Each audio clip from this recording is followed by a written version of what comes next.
The story begins on a school track where an ongoing race is taking place. Several students are running while the girls cheer from the sidelines. A lead runner reaches the finish line, and a teacher announces that Zhu Jiang finished in just 2 minutes, 36 seconds and 79 milliseconds. Jiang pours a bottle of water over himself, which makes the girls squeal. A girl walks up to him and offers a small towel to clean off his sweat. He accepts the item from her and she appears incredibly happy. While drying himself, he checks his system panel and sees he has gained 20 running experience, and his running skill has reached level 3. He mentally notes that the experience gained was a bit more than usual. Then he notices another update. His charm has increased by plus 45. He frowns in disgust as he reflects on how quickly this useless skill levels up. Suddenly, a ball is thrown at him, but he blocks it easily. He looks in the direction the ball came from and realizes someone threw it on purpose, though he has no idea why. His friend walks over and asks what the situation is, so Jiang asks his friend if he knows that guy. The friend Li Ji stiffens the moment he recognizes the attacker. He identifies him as the school tyrant Pei Yaoguang and asks why Jiang had to butt heads with him.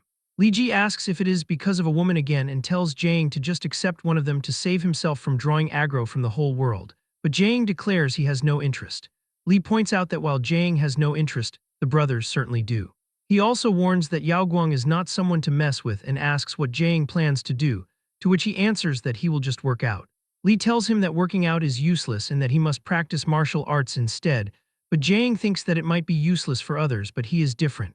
1 month ago, he inexplicably arrived in this world that is specious to Earth. Arriving with him was a translucent panel that ensures effort here actually pays off. Hard work is never wasted. As long as he practices to a certain degree, he can activate corresponding skills. Jiang has met the conditions and activated the level 1 skill aiming. Although daily practice benefits him greatly, the consumption is also huge. When he opens his fridge, he finds it is completely empty. He reminds himself that he is not working this hard just to show off. He lives in a place called the 5th Metropolitan Circle. Since it is a circle, he knows there is an inside and an outside. The farther out a person goes, the more desolate and poor it becomes, while the farther in, the more prosperous and noble it is. There is still half a year until graduation, and he wonders if he will fight to climb into the inner circle or be poor for a lifetime, as it is time to make a choice. He buys groceries, but the total bill comes out to 210. This makes him go pale, and he decides to pass on a few items for now to stay within his budget. He cannot believe that 5 eggs actually cost 30 and mutters that the world has truly gone mad. While walking through a dark alley, something suddenly jumps out before him. It is a stray cat. The cat suddenly faints and falls on the ground, making Jiang wonder if the cat is a professional scammer. However, he soon notices the scars. The cat is covered in injuries as if it recently lost a fight. Then the cat speaks, complaining that it never expected the world of stray cats to be so cruel. He freezes in shock because the cat just spoke and wonders what on earth is going on with this cat. He notices something on its tail. When he touches it, the system detects a divine substance and absorbs the divinity. This planet is named Earth Star, a world known as Zhuzia. 287 years ago, the god of this world died. On that day, all humans on Earth Star witnessed the spectacle with their own eyes. People rejoiced because the gods were dead and humanity finally stood independent. Jiang picks up the cat and starts returning home, and he declares that he will eventually grind his way up until he becomes a god himself. Back at home, he offers some cat food, but the cat flatly refuses to eat it, staring down at the bowl with a look of clear disdain. He feels annoyed by this and expresses his disbelief that a stray cat would not even touch the meal. He then recalls that this cat is capable of speech. He wonders if it could be that it is not a cat at all. Jiang makes his way to the kitchen and begins to prepare a meal. As he works, a notification appears indicating he has gained 20 experience points for his cooking skill, so he chops various vegetables and cooks the ingredients over a high flame. Shortly after, he serves a green pepper and shredded pork rice bowl to the cat. The moment the cat sees the food, it begins to drool. It quickly starts eating while Jiang wears a smug expression, feeling satisfied that his theory was correct. The reason it can speak human language is quite simple, as it is not a cat at all, but a human who turned into a cat. As for the reason, it is probably this thing that is wrapped around its tail. Suddenly, the system alerts him that the divinity absorption is now complete. He views a divine skill called Twin Life that is currently inactive. The screen notes that he has 525 out of the required 500 divinity points for activation, and having met the necessary conditions, the system asks if he wishes to activate the ability. He asks if there is even a need for consideration and selects yes. The interface glows with a brilliant light before notifying him that Twin Life has been successfully activated. He looks at his hand, feeling unsure about the actual function of this new power. He reads that the passive effect of Twin Life grants him 2 lives. After experiencing death, he can choose a time to resurrect within a 7-day window, and the ability has a cooldown period of 3 months.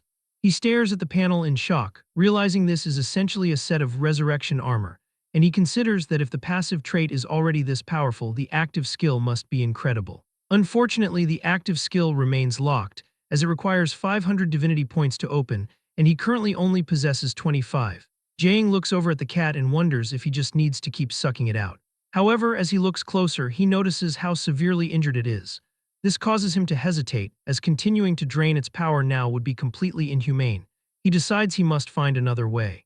Despite this, he cannot simply let the animal go. He plans to head out to search for information regarding divinity while observing how the cat behaves in his absence. He leaves the house. The cat is left alone in the apartment while he monitors it through a camera. Jang reflects on the outer ring where he lives.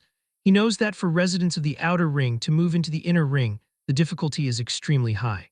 Even if someone manages to gain entry, they must pay a massive fee that is often enough to bankrupt a small, wealthy family. Regardless of the cost, many people still try to enter. But most people do not know that there is another method. If one can become a martial artist, all their problems will be solved. As Jang walks through a dim alleyway, someone with a metal bat appears in front of him and asks if he is Zhu Jang. Jang remains calm and asks if there is an issue. A bald man turns to a blonde companion and asks if this is the target that their big brother, Pei Yaoguang, has his eyes on, threatening him by declaring that he is dead meat today. Jang lets out a tired sigh. In the blink of an eye, he sends the bald man flying into the air. The group stands frozen because they did not even see him move. The blonde individual is the next one to be struck. Afterward, a third man is hit directly in his forehead. Jang has not even stepped forward. He is simply throwing small pebbles. He uses these stones in combination with his aiming skill. The men groan in agony as one of them walks toward our MC. It is none other than Pei Yaoguang, who lunges at him, saying it is not enough. Jang's eyes begin to glow as his ability activates. When Yaoguang swings a punch, Jang evades it easily and the blow shatters the wall behind him. Seeing this, he realizes that it is martial arts. Yaoguang grows irritated that the boy is pretty agile, but Jang feels a sense of relief, thinking that if Pei Yaoguang already knows martial arts, it saves him the trouble of searching for an instructor to ask. He steps forward and orders him to explain everything he knows about martial arts, otherwise he will not show any mercy. Yaoguang is slammed onto the ground. He trembles as he promises he will submit everything he knows. Jang grins and realizes he thought this guy was tough, but it turns out he only has one move. Yaoguang keeps throwing punches, and Jang quickly realizes that after all this time, that really is his only move. Still, thanks to him, Jang meets the conditions and activates the fighting skill. Aiming did not just sharpen his dynamic vision, it also improved the accuracy of his punches, and he reflects that dealing with a martial artist at Yaoguang's level is more than enough. Now Yaoguang is begging him to stop hitting him. Jang asks what kind of move that punch was. Yaoguang nervously explains that it was not a specific move at all, but inner force, which he describes as the act of gathering energy from all parts of the body and then expelling it externally through a move. Jang asks how a person trains it and from whom he learned it, but Yaoguang admits that he has only learned the basics and cannot explain it clearly. Jang grabs his collar and calls him pathetic. He mentions that he heard rumors about Yaoguang, specifically that he smokes, drinks, perms his hair, commits arson, murders, and even breakdances, and wonders how someone that ruthless could submit so easily. Yaoguang hurriedly explains that those were all rumors used to establish a persona and points out that if they were true, there is no way he would still be allowed in school. Jang slaps him and warns that if Yaoguang forgets the lesson he was given today, he will beat him every time they meet in the future. He adds that since Yaoguang likes bullying classmates, he must write a self-criticism once he returns home and orders him to recite it 10 times in front of the whole class during morning reading tomorrow. Jang demands that one of his lackeys record a video so he can check it later, and Yaoguang sits with a swollen face as tears drip down, swearing he will listen to everything Jang says. When Jang moves again, Yaoguang thinks another beating is coming and screams for him not to hit him anymore. However, Jang takes out his phone and asks for the dojo address. Since Yaoguang cannot explain properly, he will go there himself to ask. That night in the city's inner ring, Jang follows a map exactly, which tells him to turn right in 120 meters. A series of notifications appear as the system informs him that he experienced a battle, granting him 109 fitness points and 50 aiming experience, and he feels refreshed, earning 33 health preservation experience. He also meets the conditions to unlock the fighting skill, gaining 68 points of battle experience, and his status window updates to show fitness at level 2. Health preservation at level 1, cooking at level 2, running at level 3, charm at level 2, aiming at level 1, and fighting unlocked at level 1 with 68 over 300 points. Normally, working hard at the gym for an hour only raises fitness by about 200 points, but this single fight against a weak opponent gave him far more than regular exercise and even unlocked a new ability. He realizes that if he wants to grow quickly, he will need to pick fights more often in the future. Soon, he arrives at the Golden Wind Dojo. He steps inside and announces he is there to visit, but a staff member immediately shushes him because the master is currently teaching a class. Jang turns to look at the instruction.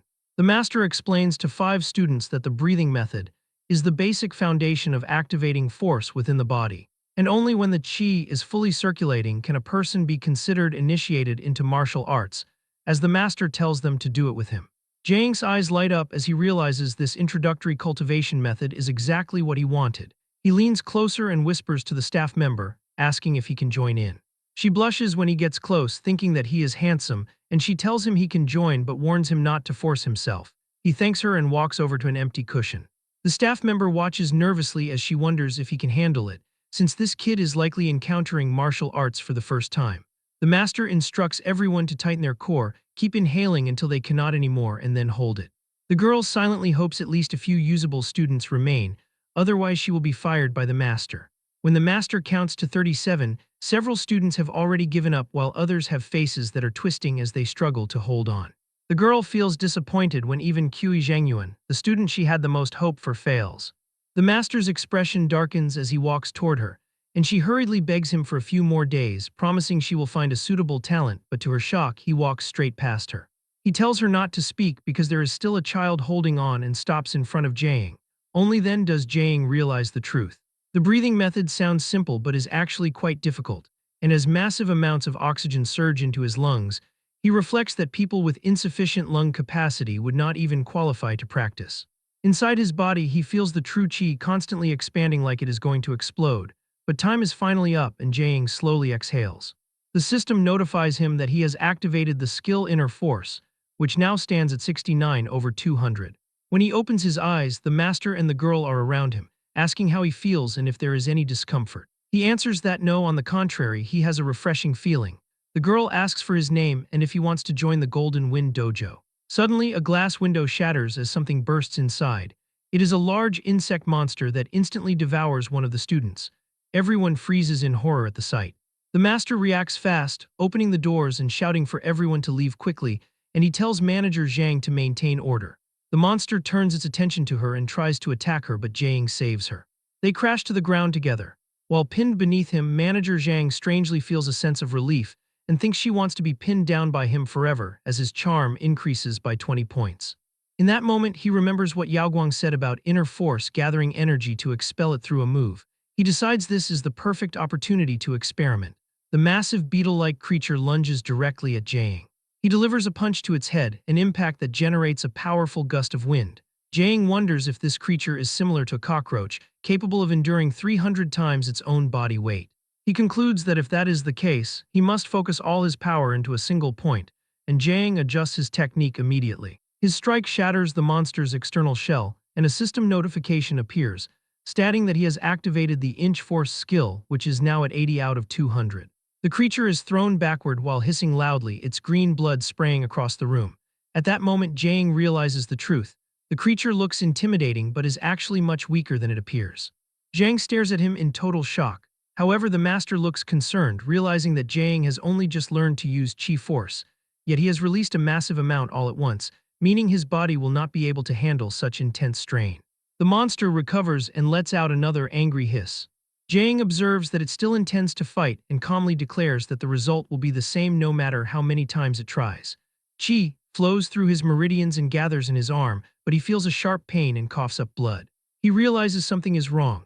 As the monster lunges again, he realizes he overdid it this time, but before the monster can attack him, someone else attacks, and in an instant, the monster's body is sliced in half. Zhang stands frozen, wondering what is going on.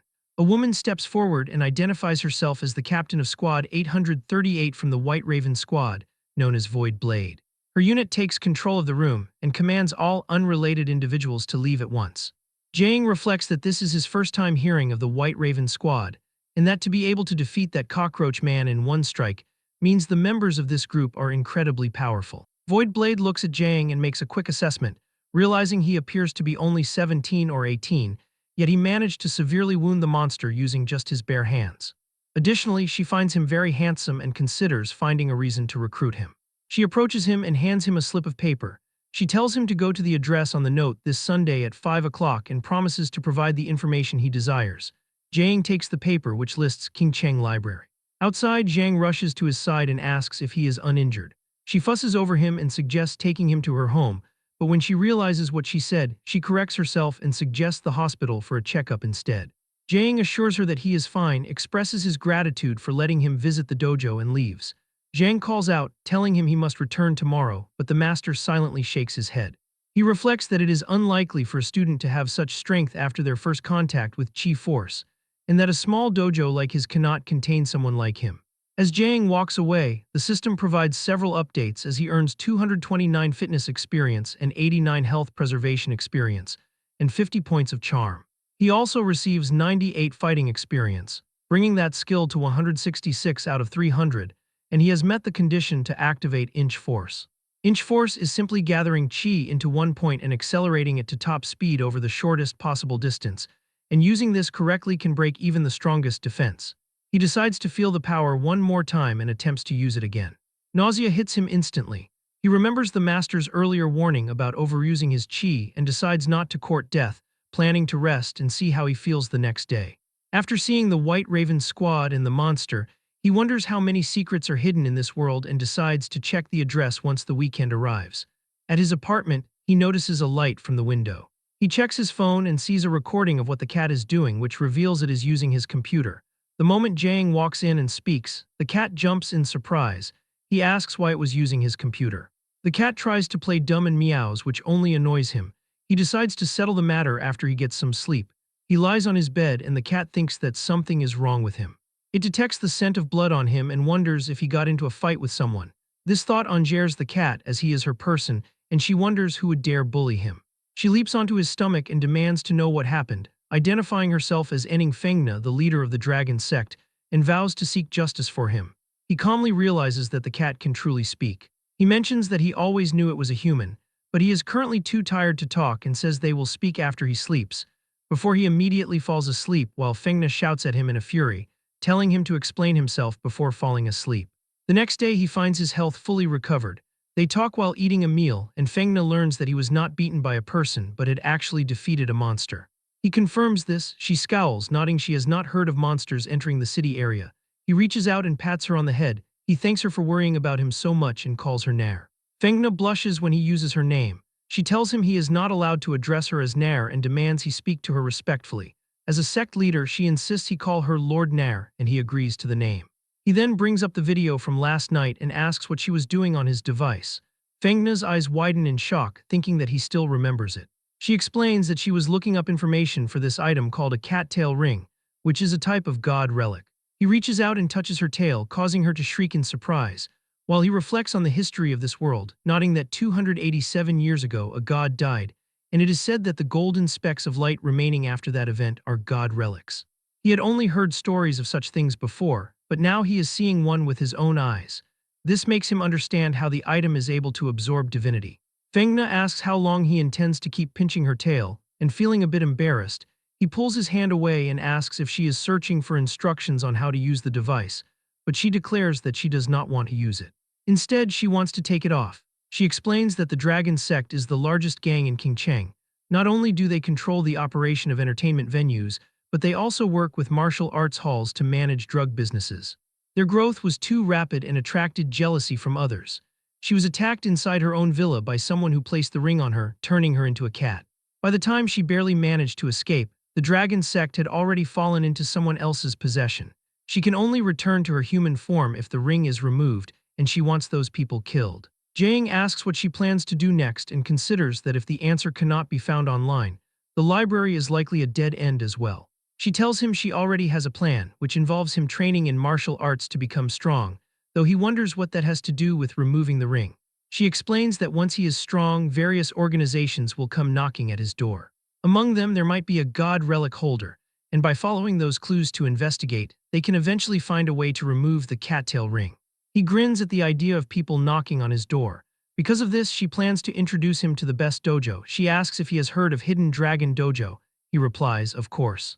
Back when he first wanted to learn martial arts, he checked the fees of every dojo in Qingcheng and recalls that Hidden Dragon Dojo was the most expensive of them all. However, that is not what he remembers most.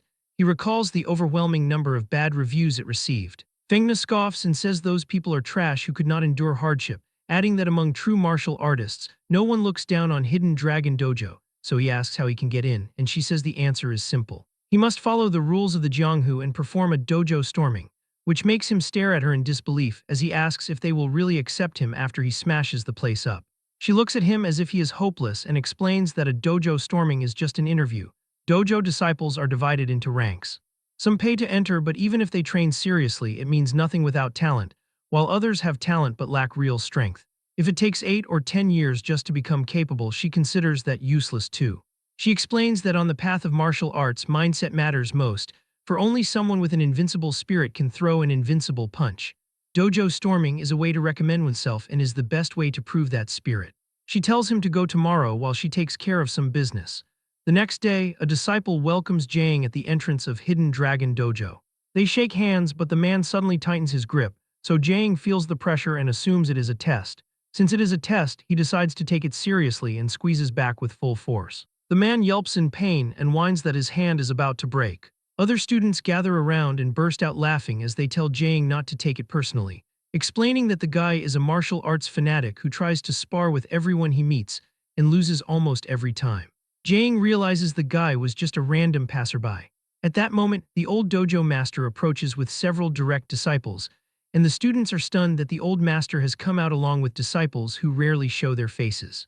The master is Li Qi, who sits in a wheelchair with Fengna, while Zhu Shanying pushes the chair. Chen Fuguang stands to his left, Meng Boshing is to his right, and Meng Qingjiao is behind them.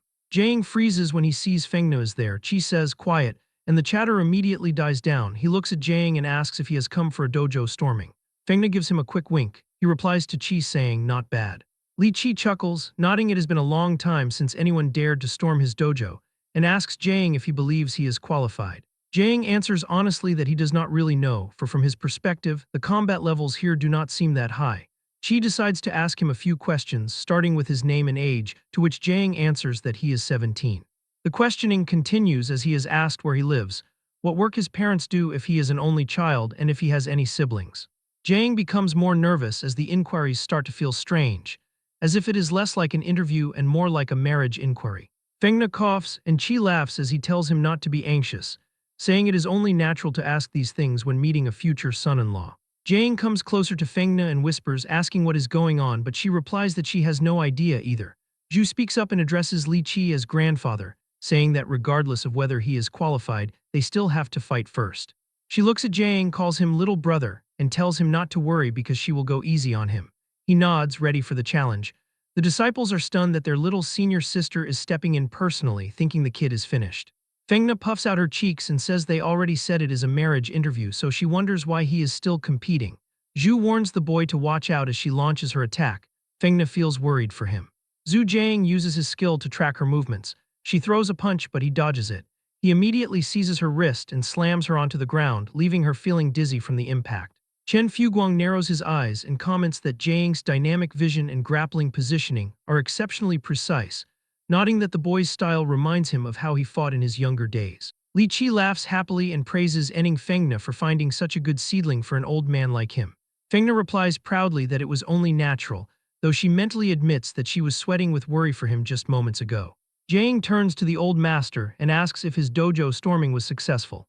The system notifies him that he experienced a battle where the weak defeated the strong, and he gains 21 fighting experience, 121 fitness experience, and 89 health preservation experience, as well as 56 Miaoaim experience, 139 sports experience, and 50 points of charm. The dojo master declares that since Jang defeated Zhu Shanying without any formal martial arts training, he is unquestionably qualified to become a direct disciple. He adds that it is about time for the boy to change how he addresses them. Jang notices what he means by that and smiles as he greets his master and his new senior brothers and sisters, while Chen Fuguang welcomes him as their 7th junior. Zhu, still on the floor, looks embarrassed as she introduces herself as his 6th senior sister, admitting she underestimated him, but warning him not to get arrogant just because he won a single time. Jiang learns that she was the youngest direct disciple before his arrival. He thanks her for the guidance, and she responds with a HMPH. A staff member walks over and addresses him as young Master Zhu, offering to guide him through the registration procedures, which confuses Jiang as he asks why he is being called that. Li Qi explains that a direct disciple should never be looked down upon by others, and that from this day forward Jiang is nominally an inner ring resident, so calling him young master is only proper. Jiang asks if they can change the title because young Master Zhu is kind of awkward. The woman suggests calling him Master Jiang instead. He sighs and agrees to the change, saying it is fine as long as they are happy. In the lounge, he sits on a sofa while Fengna rests comfortably on his lap, and he tells her that the dojo storming was not as difficult as she made it sound, nodding that Zhu went down in a single move. Fengna shakes her head and tells him he is wrong, claiming the girl is actually much stronger than him, and explaining that martial arts is not about comparing numbers alone, as mood, condition, intelligence, decision-making, and even luck can decide victory or defeat. He asks if Fengna is saying that his opponent simply underestimated him. She agrees, stating that if the girl had been even a little cautious and waited for him to act first, the outcome would have been very different. He admits that luck played a big role and realizes he needs much more practice. He then asks where she went the previous night, wondering if she stayed at the dojo. She replies that to squeeze him into the dojo, she had to go say hello to Grandpa Li, making him ask why she addresses him that way. She casually explains that Grandpa Li almost cuckolded her grandfather back in the day, and Jiang freezes at the thought that the man was essentially a male mistress. A staff member soon hands him an identity authentication card and tells him that starting tomorrow he can enter by swiping it at the access control. He thanks her, and the system notifies him that he gained 20 charm. The next day, word spreads among the students that the new kid trained through the entire night. They are shocked by how strong he appears as the system shows he gained 234 fitness experience, 133 health preservation experience, and 79 sports experience, as well as 89 inner force experience. His inner force upgrades to level 2, and he also receives a large amount of favorability, increasing his charm by 35. Li Qi trains him without mercy, forcing him into a squat while telling him to hold on a little longer, as his inner force experience increases by 99. She urges him to keep going, telling him not to waste the effort he put in all night, and the system notifications continue to show 99-point increases for inner force. Finally, the system congratulates him as his inner force upgrades to level 3. The moment the training ends, he collapses to the ground and lands hard on his butt. Li Qi sighs in amazement, declaring that among all the disciples he has accepted in his lifetime, Jiang is the strongest. He says that before long, the boy will be able to cultivate the hidden dragon sex cultivation method, while Jiang lies on the floor, breathing heavily. But he forces himself upright to ask what level he needs to reach to learn it, making Qi stare at him as he realizes the kid is a true martial arts fanatic. The master tells him to hold out his hand. Jiang assumes they are about to spar again, but Qi instead releases a powerful aura as his eyes turn red. Jiang feels a massive surge of true Qi pour into his body. He notes that he has no idea what it is doing and has no way to resist the sensation. Li Qi asks what kind of sports he usually does, and Jiang replies that he mostly just runs and does not do much else. He nervously asks if there is something wrong with his body.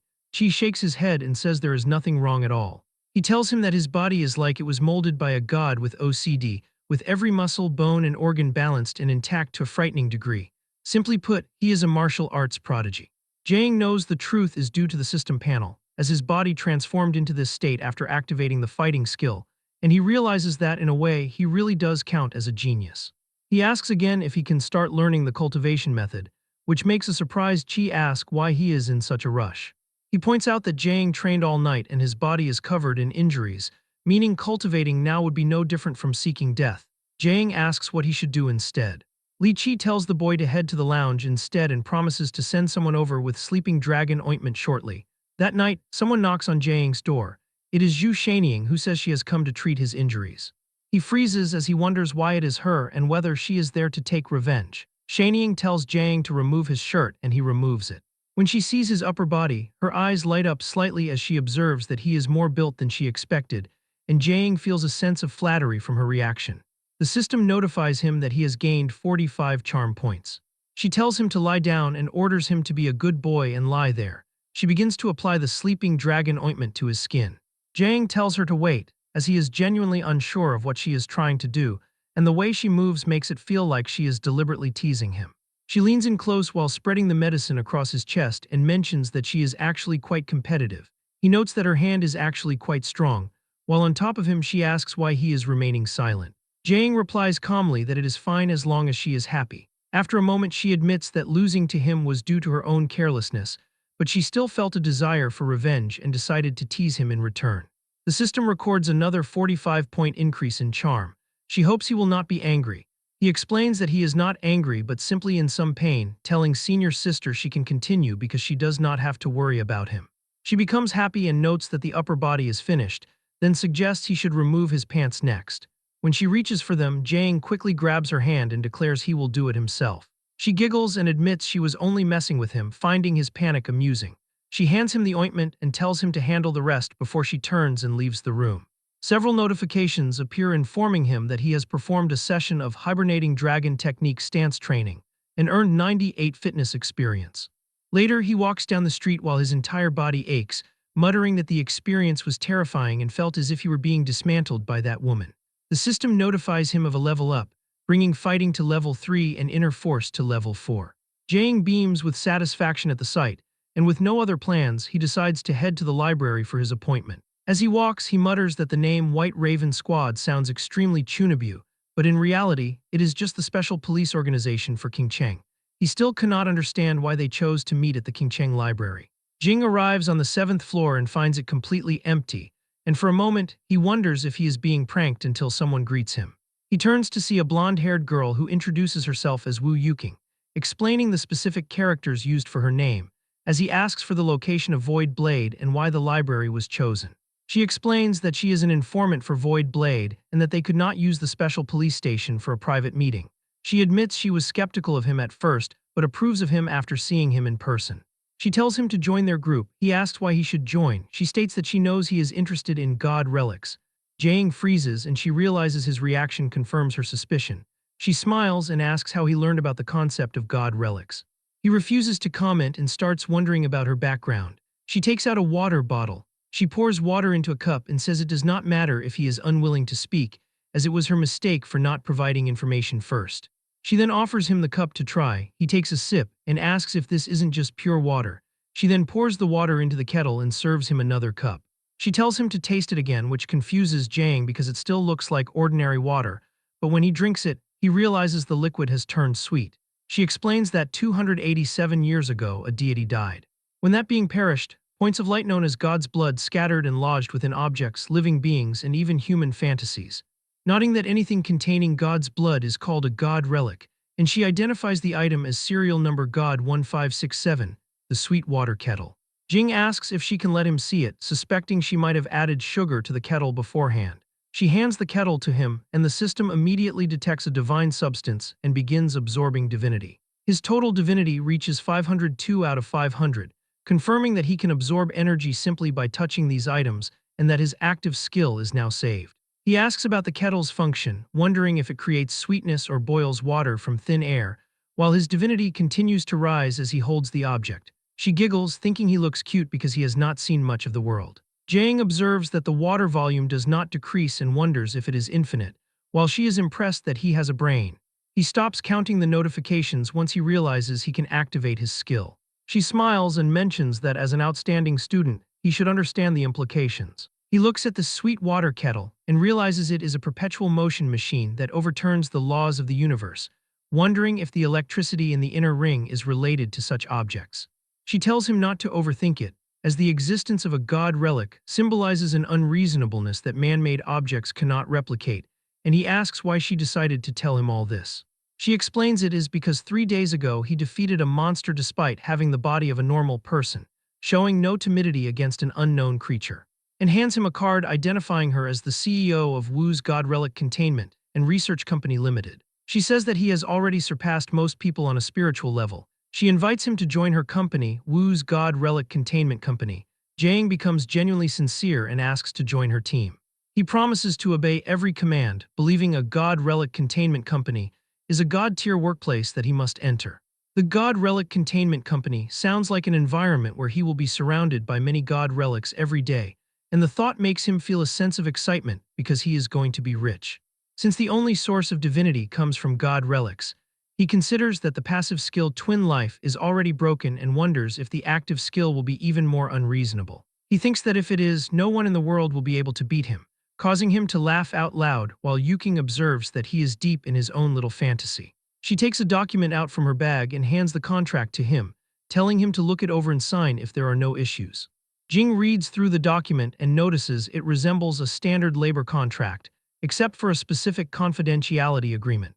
He reads a clause stating that the work involves a dangerous special field related to God relics, which includes serious risks, noting that if he suffers disability or death, the company will pay his family $5 million, though no compensation is provided if the accident is caused by his own intentional actions or gross negligence.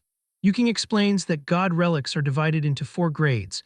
D grade is a harmless level, C grade is a danger level, B grade is a high danger level, and A grade is the highest danger level. She tells him that if he shows enough growth in the future, he will be involved in truly dangerous work, but when Jiang asks about A grade relics, she stops him and says he does not need to consider that situation yet, because such relics require official government intervention. He asks his last question regarding why she chose him, reflecting that even if he contacted a God relic before, it does not mean he is qualified, and he wonders why she would invite him based on a one-sided word from Void Blade when she does not know about his panel or martial arts practice. Yuking points out that he is wrong about one thing. She says it is not that he contacted a God relic, but rather that the God relic contacted him. He asks what she means. She explains that God relics possess a certain degree of will, and they will actively approach people who attract them. She reveals that among humanity, there is a type of person who can actively attract them, noting that she is one of them and that he happens to possess the same constitution as her, so to prove her sincerity, she offers him a high salary. He reads that he will receive a monthly salary of 200,000 along with a 25% project share and 1% stackable equity after successfully containing a God relic, realizing his own value and why they were in a rush to pull him in. He tells her the salary does not really matter as he mainly just likes God relics. He signs the contract and hands it back, telling her to look after him in the future. She smiles and says she is happy with the cooperation. He announces that he will be going now, and as she says goodbye, he realizes that between the Hidden Dragon Dojo and collecting relics, his schedule will be very busy, making him worry that he will not have time for school. He sends a message to Li Ji asking him to tell the teacher he is sick and bedridden, to which Li Ji replies that he can leave it to him. While Jiang reflects that with a monthly salary of 200,000, he could not earn that much even 10 years after graduating. He decides his urgent task is to improve his strength, as becoming stronger is the only hope of going back. While walking through the outer ring, he decides to see what the active skill is all about and checks the system. He sees that the divinity required to upgrade Twin Life is 502 out of 100, and notices the active skill is no longer locked since he met the requirement of 502 out of 500. The system asks if he wants to activate the Twin Life active ability, and he chooses yes. He sees that for every level, he can designate one ability related to his physical body to produce a double effect. The options include memory, physical defense, physical strength, reaction speed, movement speed, calculation ability, and concentration, and he considers that if he chose physical strength, he would possess double strength. He reflects that he already has resurrection armor, so doubling physical defense seems meaningless, and he thinks that since his main method of attack is aiming, he does not rely on strength. He recalls a saying that in martial arts, speed defines the winner, so he chooses movement speed because he wants to try and see how strong the skill is. He identifies a street lamp about 100 meters away and decides to run once to see how long it takes. He runs the distance, and the timer shows 10.24 seconds. He thinks it is not bad. He decides that if he activates the skill and runs back, he should be faster. He activates Twin Life and starts running. He moves so quickly that he appears as a streak of light. The timer shows 5.12 seconds. He realizes it is exactly twice as fast and reflects that this Twin Life has real substance. He thinks that for a person to improve a 100-meter sprint from 20 seconds to 12 seconds is simple, as you just need to persist with high-intensity training for a period of time. But every 0.1 second improvement after that requires much more effort, noting that without enough talent and resources, it is impossible to achieve. Hypothetically, if he is in a thrilling hand-to-hand combat where a mistake is not allowed, and he activates his skill, absolutely no one could predict this kind of acceleration that defies logic and intuition, which makes this a guaranteed kill. He concludes that Twin Life is a divine skill that transcends rules, ignoring physical laws and limits. While his body is still warm, he decides to try it a few more times. Suddenly he shouts, asking why it already has a cooldown. He calculates that only about 20 seconds have passed since he activated the ability and realizes he will have to use it sparingly in the future. Since he does not know when it will recover, so he decides to go home first. After training for a whole day, his whole body aches, and he plans to take a bath and have a beautiful sleep once he gets home. He reminds himself that he still has to go to the dojo tomorrow as his vision fades to black. The next day, he finds himself lying in the hallway. His phone wakes him up at 06:33, and he realizes he slept for 6 hours and wonders why he is sleeping in the hallway. He checks if Twin Life has recovered and sees it is almost done, calculating that every 1 second of use requires 1,000 seconds to recover the cooldown, meaning if he uses it all up, it requires 6 hours to recover. Just then, a message arrives on his phone at 06:35 from Zhu Shanying, who asks why he has not come to train yet. He realizes he is going to be late and rushes off. He arrives at the Hidden Dragon Dojo and bursts through the door. Shanying is helping a student stretch when she sees him. She announces that he arrived at the right time. She grabs his hand and pulls him to the center, saying they will spar to show the correct usage of Jin Force to others. The other disciples whisper among themselves, wondering who will win. One man is certain Shanying will win because she was only careless last time, thinking that since Jiang just started learning, there is no way he can win, while another student hopes she goes easy on him. Jiang realizes she is trying to win back the face she lost last time and that she will not be as careless. But he thinks it does not matter since it is a good time to test the ability, so he asks her to instruct him and activates Twin Life Level 1. Shanying gets close to him and tries to land a palm strike on him, but he vanishes from her sight in an instant. A second later, he grabs her arm and hurls her onto the floor. The force of the impact leaves Shanying feeling dizzy, as she wonders why she still lost even though she clearly used her full strength. He calmly declares that she allowed him to win, and the system notifies him that he has experienced a battle, granting him 97 fighting experience. He also earns 81 fitness experience, 49 health preservation experience, and his aiming experience increases by 26, while his sports experience increases by 69, causing it to upgrade to level 2 with 9 out of 500 points. Only then does he realize a significant change, noting that this is no longer considered a victory of the weak over the strong, and reflecting that after activating the speed from Twin Life, the panel no longer judges him as being weaker than Shanying. He considers that she possessed rich combat experience and was fully on guard, yet she still could not react in time, making him realize how unimaginably powerful his ability has become, as he decides that his future practice must focus on how to make good use of the speed contrast. Moments later, Chen Fuguang waves at him and asks if he wants to practice the hibernating dragon technique together. Jiang accepts the invitation from his fifth senior brother. Later, Fuguang is in a state of complete disbelief, as he admits that he thought the rumors of Jiang practicing the hibernating dragon technique for a single night were just boasting. But now he can clearly see the results, shouting that Jiang has almost cultivated dragon chi, and noting that when he first practiced the technique, he could only last for half an hour, which makes the current situation feel ridiculous as Jiang asks what dragon chi is. Fuguang explains that in the martial arts world, there is a legendary ultimate physical state known as a treasure body, which he describes as the process of training one's own physical body into a treasure. In this state, the body can reach 5 types of perfection. The first is muscles housing dragons and elephants, which refers to muscles so powerful they seem to house water dragons. The second is iron tree coiling tendons, where one's tendons are like the roots of an iron tree. The third is skin blooming glazed glass, meaning the whole body's blood flows as flawlessly and leak-proof as glazed glass, while the fourth is indestructible jade bones, which involves refining bones into immortal, unmelting jade bones that are indestructible. The fifth is blood-dripping molten gold, where the blood boils like volcanic magma when chi force is used. Fuguang laughs and says that this is merely a myth because no one can actually do it.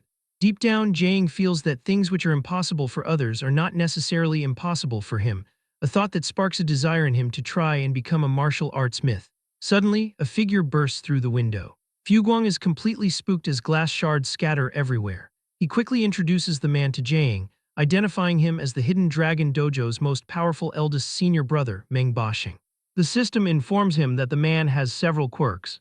He does not like to talk, he is a muscle maniac, he is afraid of trouble, he believes force is supreme, he is a wife-protecting maniac, he doesn't like using the front door and he likes breaking through windows to enter.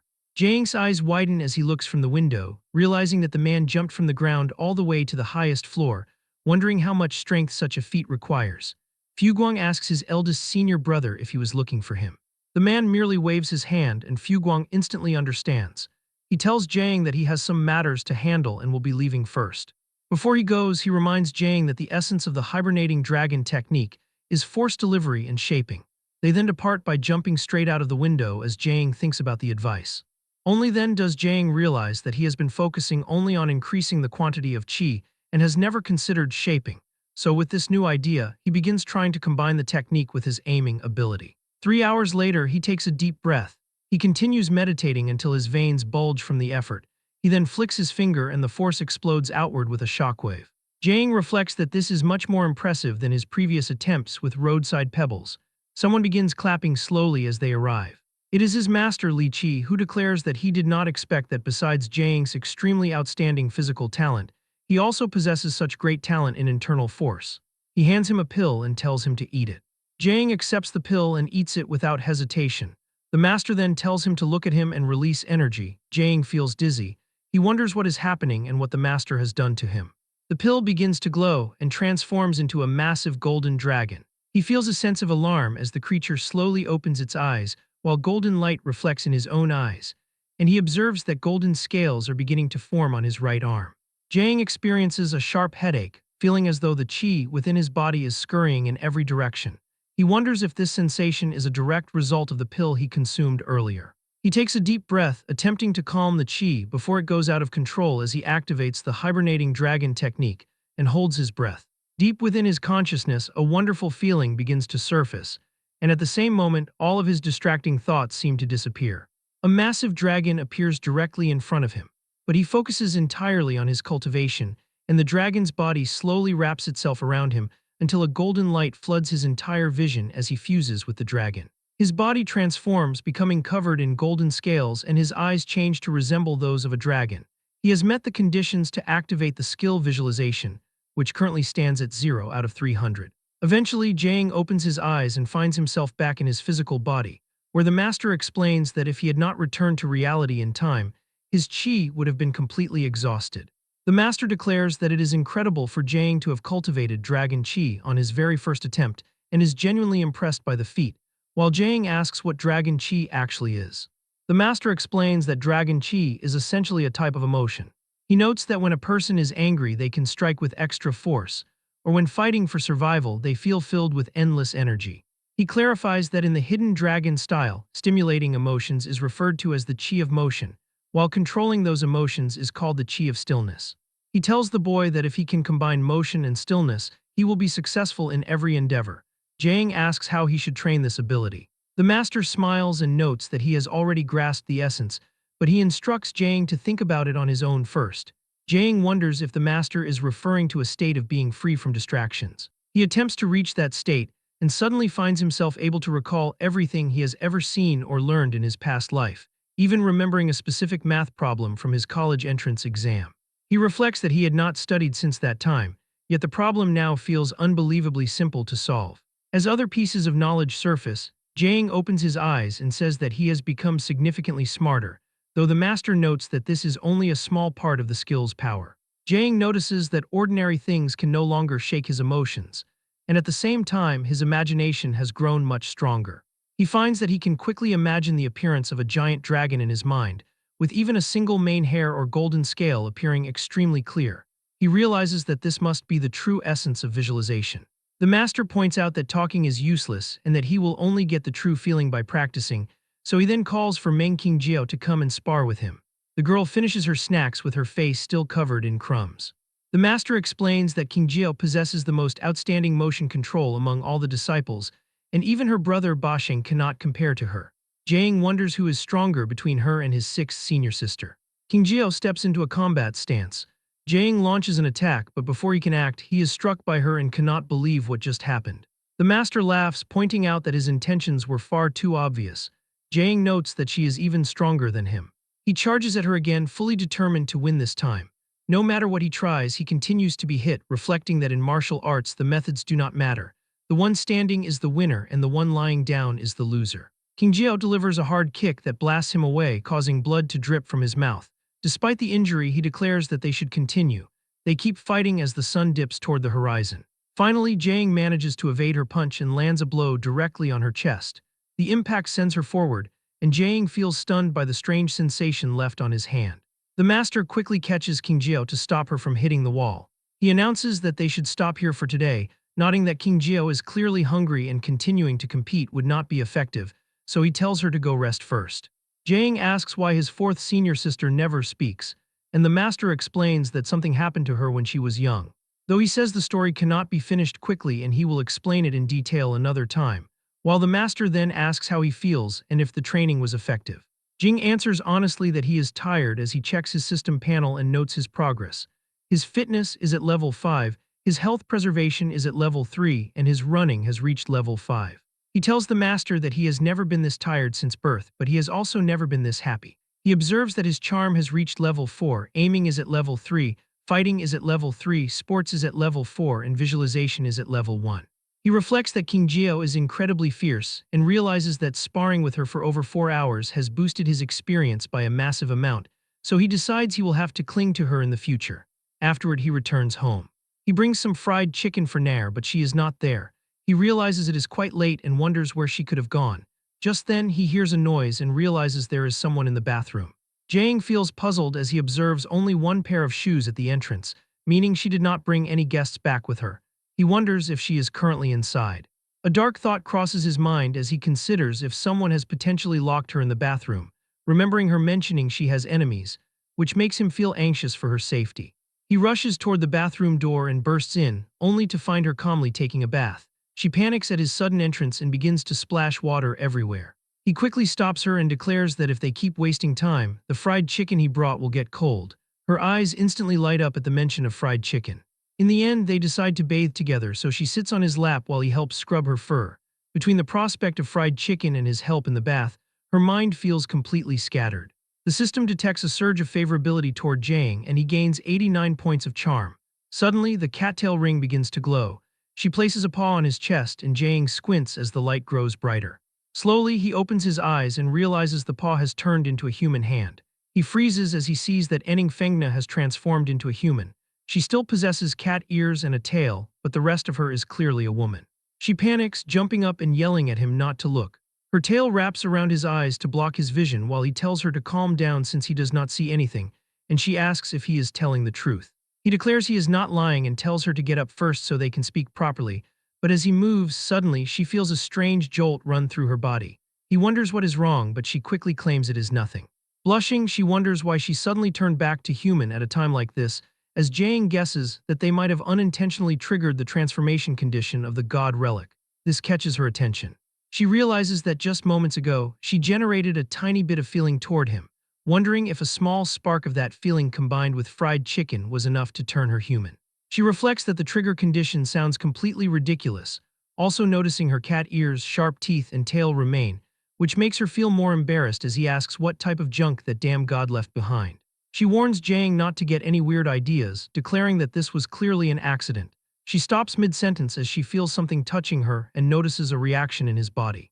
Jiang explains that it is an involuntary reaction he cannot control, and he warns her that if she does not move away soon, what he cannot control won't just be it anymore. She says she will move her tail away but demands he keep his eyes closed, and he agrees to her request. As she carefully backs up, she slips and falls. The sudden movement brings them too close and their sensitive areas touch. Her face turns as red as a tomato from the overwhelming sensation. Jiang clenches his teeth, holding on to every bit of self-control he has, and he tells her to move slowly because if she keeps struggling like that, it will be extremely hard for him to endure. She cries out that she did not do it on purpose, but he tells her to hurry and get out while he can still hold back. Otherwise, she might not be able to leave, which completely scares her, and she dashes toward the door, slamming it shut behind her. Jiang finally relaxes and only then opens his eyes. An hour later, he steps out of the shower and sees that she has already turned back into a cat. She does not understand why it happened, but after calming down, she simply reverted on her own. Now she cannot turn back into a human no matter what she tries, and the situation baffles her. He sits beside her and reaches out to pet her, but she runs away. He understands her reaction after what just happened. He tells her he recently met someone knowledgeable about God relics and says he will go ask about her specific situation tomorrow. Hearing this, she wonders if she can change back to human again. She begins imagining herself transformed and torturing him, which makes her laugh evilly. The next day, as Jiang wakes up, his health preservation increases by 38 and upgrades to level 3, while Nair is curled up beside him, and seeing her sleep so peacefully makes him smile. He gets up when his phone vibrates. It is a message from Wu Yuking, who tells him to come quickly because there is work to do. He feels relieved that work has finally arrived. Jiang searches the Qingcheng library to meet Wu Yuking. He reflects that she told him to arrive quickly, yet she does not seem to be present. He observes that there is no one else in the building except for a girl wearing glasses. Suddenly, he realizes that the girl wearing glasses is actually Yuking, noting that her appearance seems slightly different. She then removes her glasses. She remarks that his consciousness intensity is quite high, and she did not expect him to discover her so quickly. But he keeps looking at her, and he is so focused on her that he does not even hear what she says. Yuking clears her throat as she notices his gaze.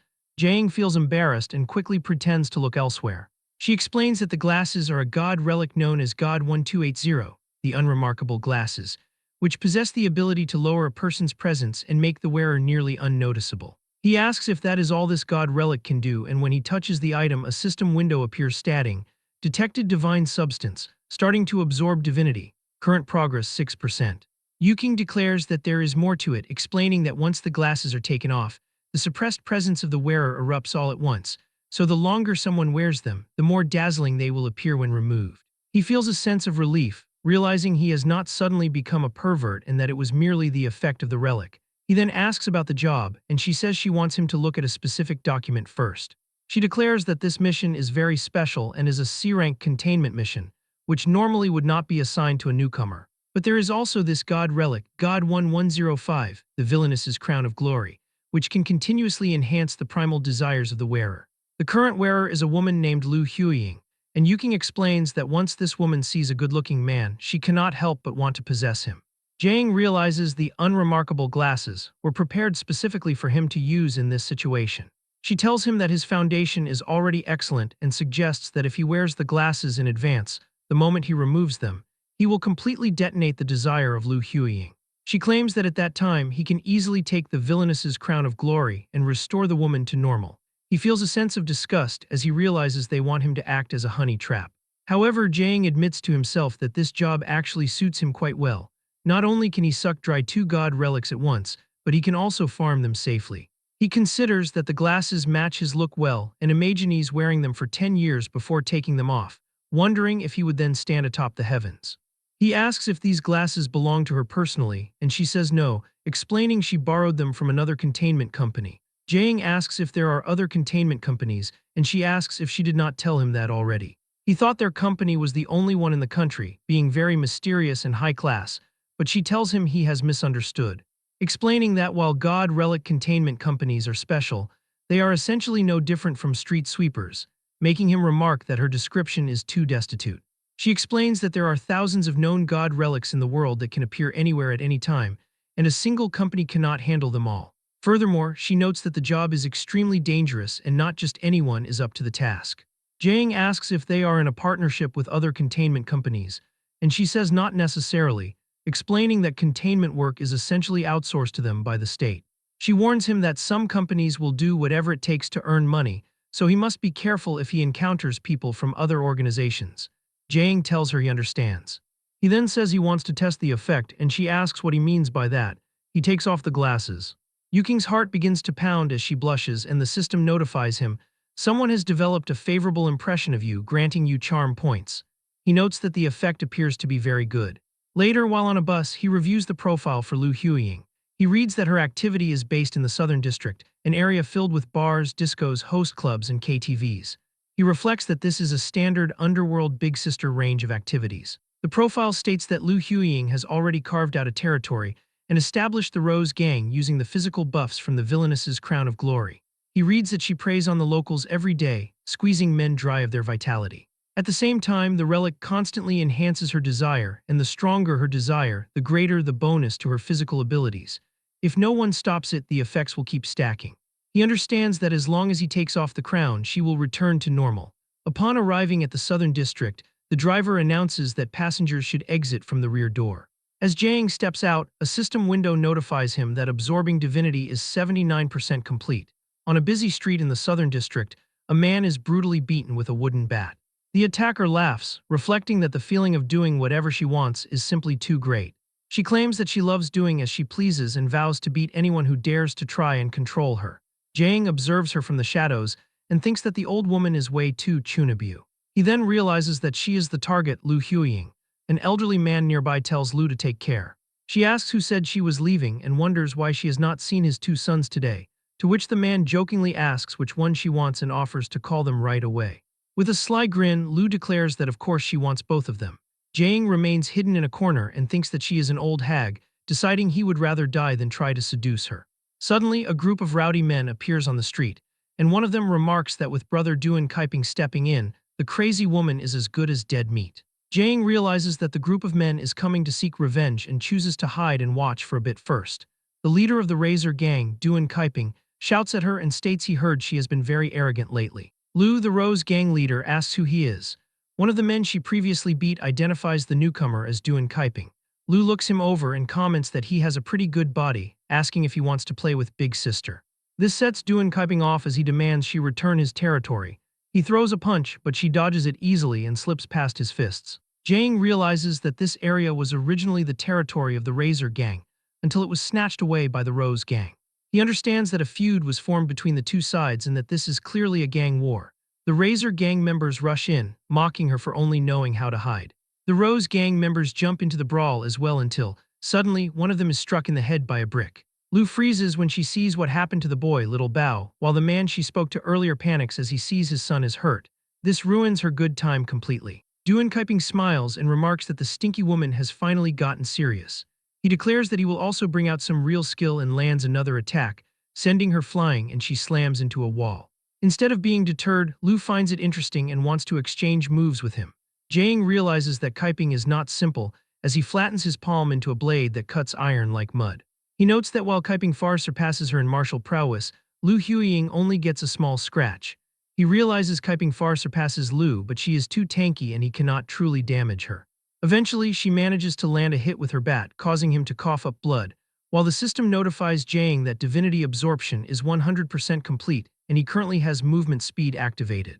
He thinks that he has finally finished sucking and can now select between physical strength, physical defense, reaction speed, calculation ability, concentration, and memory, reflecting that he chose speed last time, so he pairs it with physical strength now. He wonders how powerful he will be after the upgrade. He picks his target and throws a pebble that flies like a bullet. When it strikes Duan Kaiping's leg, his bone shatters on impact as Jiang realizes the effect is indeed significant and not a small increase at all. Lu looks around, demanding to know who did that and telling them to come out quickly. Kaiping is furious, believing she launched a sneak attack. He decides they are leaving but warns her that they will be back for revenge. She spits out blood and admits those hits actually hurt a bit. Jiang steps out of hiding. She asks if the kid was the one who just did that. He admits it and she then asks if it was a gun. He replies that it is sort of one, but he declares he will not use it to deal with her. He observes that Lu Huiying has no real fighting method and has clearly never undergone professional training. He decides to try and defeat her head-on without sacrificing his looks, considering that in a worst-case scenario, he can take off his glasses halfway through to control her. She laughs, licking her lips, and says the only place he could deal with her is in bed. Jiang closes his eyes and focuses his energy. The aura he releases startles her as she wonders if the boy is actually very strong. She asks who he is. He answers that she can call him Set. Jiang activates the skill Twin Life. He dashes toward her and delivers a powerful kick to her, slamming her into a wall. Before she can recover, he attacks again and strikes her face directly. He continues the assault with a rapid flurry of punches, each one finding its mark on her face. The final strike is a heavy blow that even destroys the wall behind her. Jiang feels his own hand tremble from the sheer force of the impact. The surrounding crowd begins to whisper amongst themselves, wondering if they are witnessing the filming of a movie. As they look at the collapsed wall, some express concern that Lu Huiying might be crushed underneath the debris, while the observers wonder exactly who this young man is. Lu's hand bursts through the debris and she manages to stand back up, clearly furious with him. The villainess's crown of glory on her head begins to emit an ominous dark aura. She declares that he has truly managed to piss her off. He seems to be enjoying the battle, thinking it is awesome. She charges at him, vowing to smash him into meat paste. She swings her wooden bat, but Jiang easily slips past the attack. He drives his knee into her face, causing blood to spill from her nose, though even after taking the hit, she maintains a creepy smile. She seizes his arm and declares that he will not be able to run away from her now. She suddenly freezes in shock as he calmly moves his hand near her forehead. He activates the skill and delivers a powerful flick to her eye. Lu Huiying drops her bat and clutches her face, screaming that her eyes are in pain. He reflects on the lessons from his master that it does not matter if a move is despicable or malicious, because as long as he wins, any technique is valid. Only the person left standing at the end has the right to speak. He delivers a kick between her thighs, nodding that women have weaknesses down there just as men do. She groans and collapses in agony, and while she is vulnerable and crouched over, Jaeng raises his hand high above her head. He brings it down with his full strength onto her, knocking the villainess's crown of glory off of her head. The ground beneath her caves in as she slams face first into the rubble. The crown rolls across the ground. The members of the Rose Gang watch the scene unfold, their legs trembling so much they can barely stand. Jaeng retrieves the villainess's crown of glory.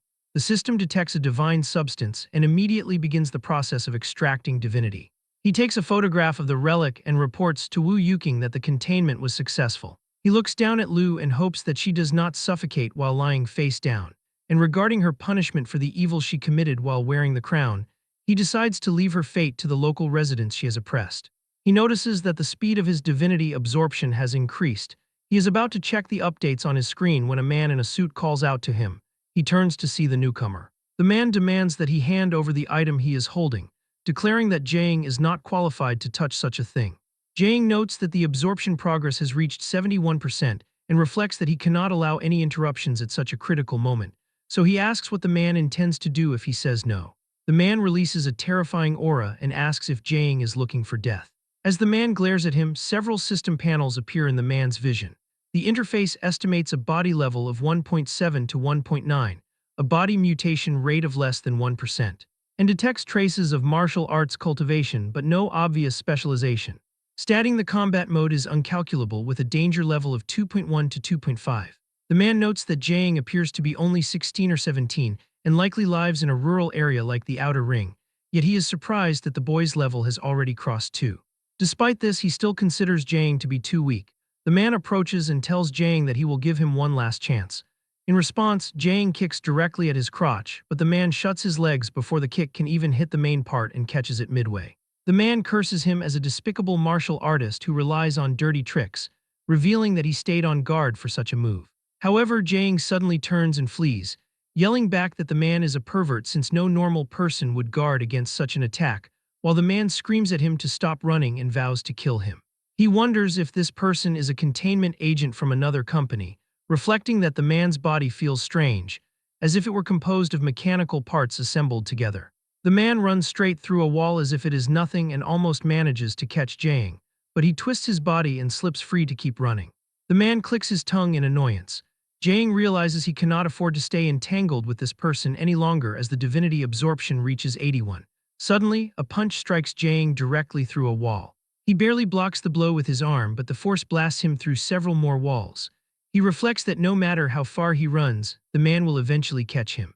The system notifies him that the extraction is complete, and the skill Shadow Flame, which is currently inactive and requires divinity for activation, shows he has 539 out of 500. Having met all conditions, the system asks if he wishes to activate it and he selects yes. The man demands the item once more, promising to only break one of Jaeng's hands and one of his feet while sparing his dog life. Jaeng's hand bursts through the debris and catches the man by his mouth. At that moment, the man realizes that Jaeng is a recipient. Jaeng wonders about the term recipient and asks if the man is talking about him. The man answers that there is no one else around. He observes the black flame surrounding Jaeng and the unusual aura he radiates. At that moment, he realizes he is actually facing a recipient. Jaeng has activated the level 1 skill Shadow Flame, and the panel shows the divinity required for an upgrade. Its effect is to turn shadows into tangible shadow flames, while the divine avatar skill remains locked, requiring 2,000 points of divinity since he currently only possesses 39 points. He observes that the moment the man saw the black flame, he immediately connected him with the term recipient, though Jaeng does not understand the meaning of the word or what a recipient even is. He sees the man attempting to flee, but he decides he cannot let him escape. He hurls the black flames toward him. The man screams out for him to stay away and runs fast.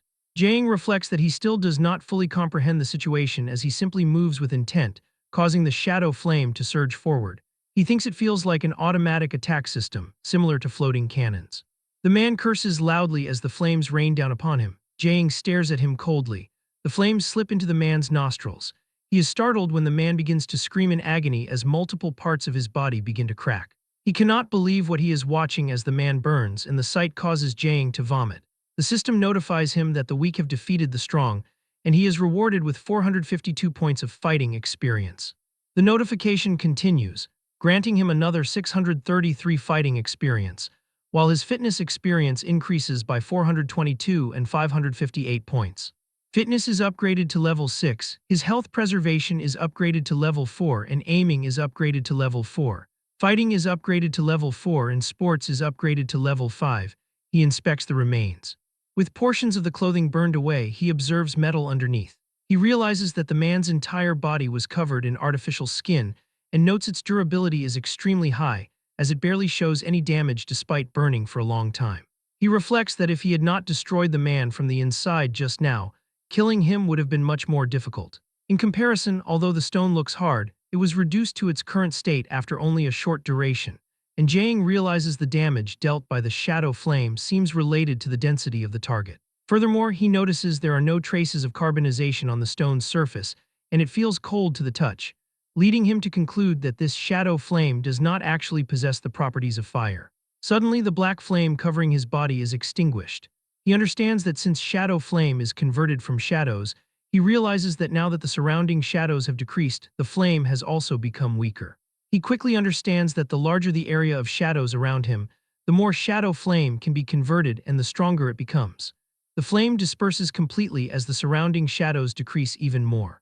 Jiang finds it interesting that he used the skill in this way without even receiving a prompt, and he also notes that he has no idea how the cooldown is calculated. For now, he decides to ignore the matter, and as for the burned man, he plans to explain the situation to Wu Yuking first.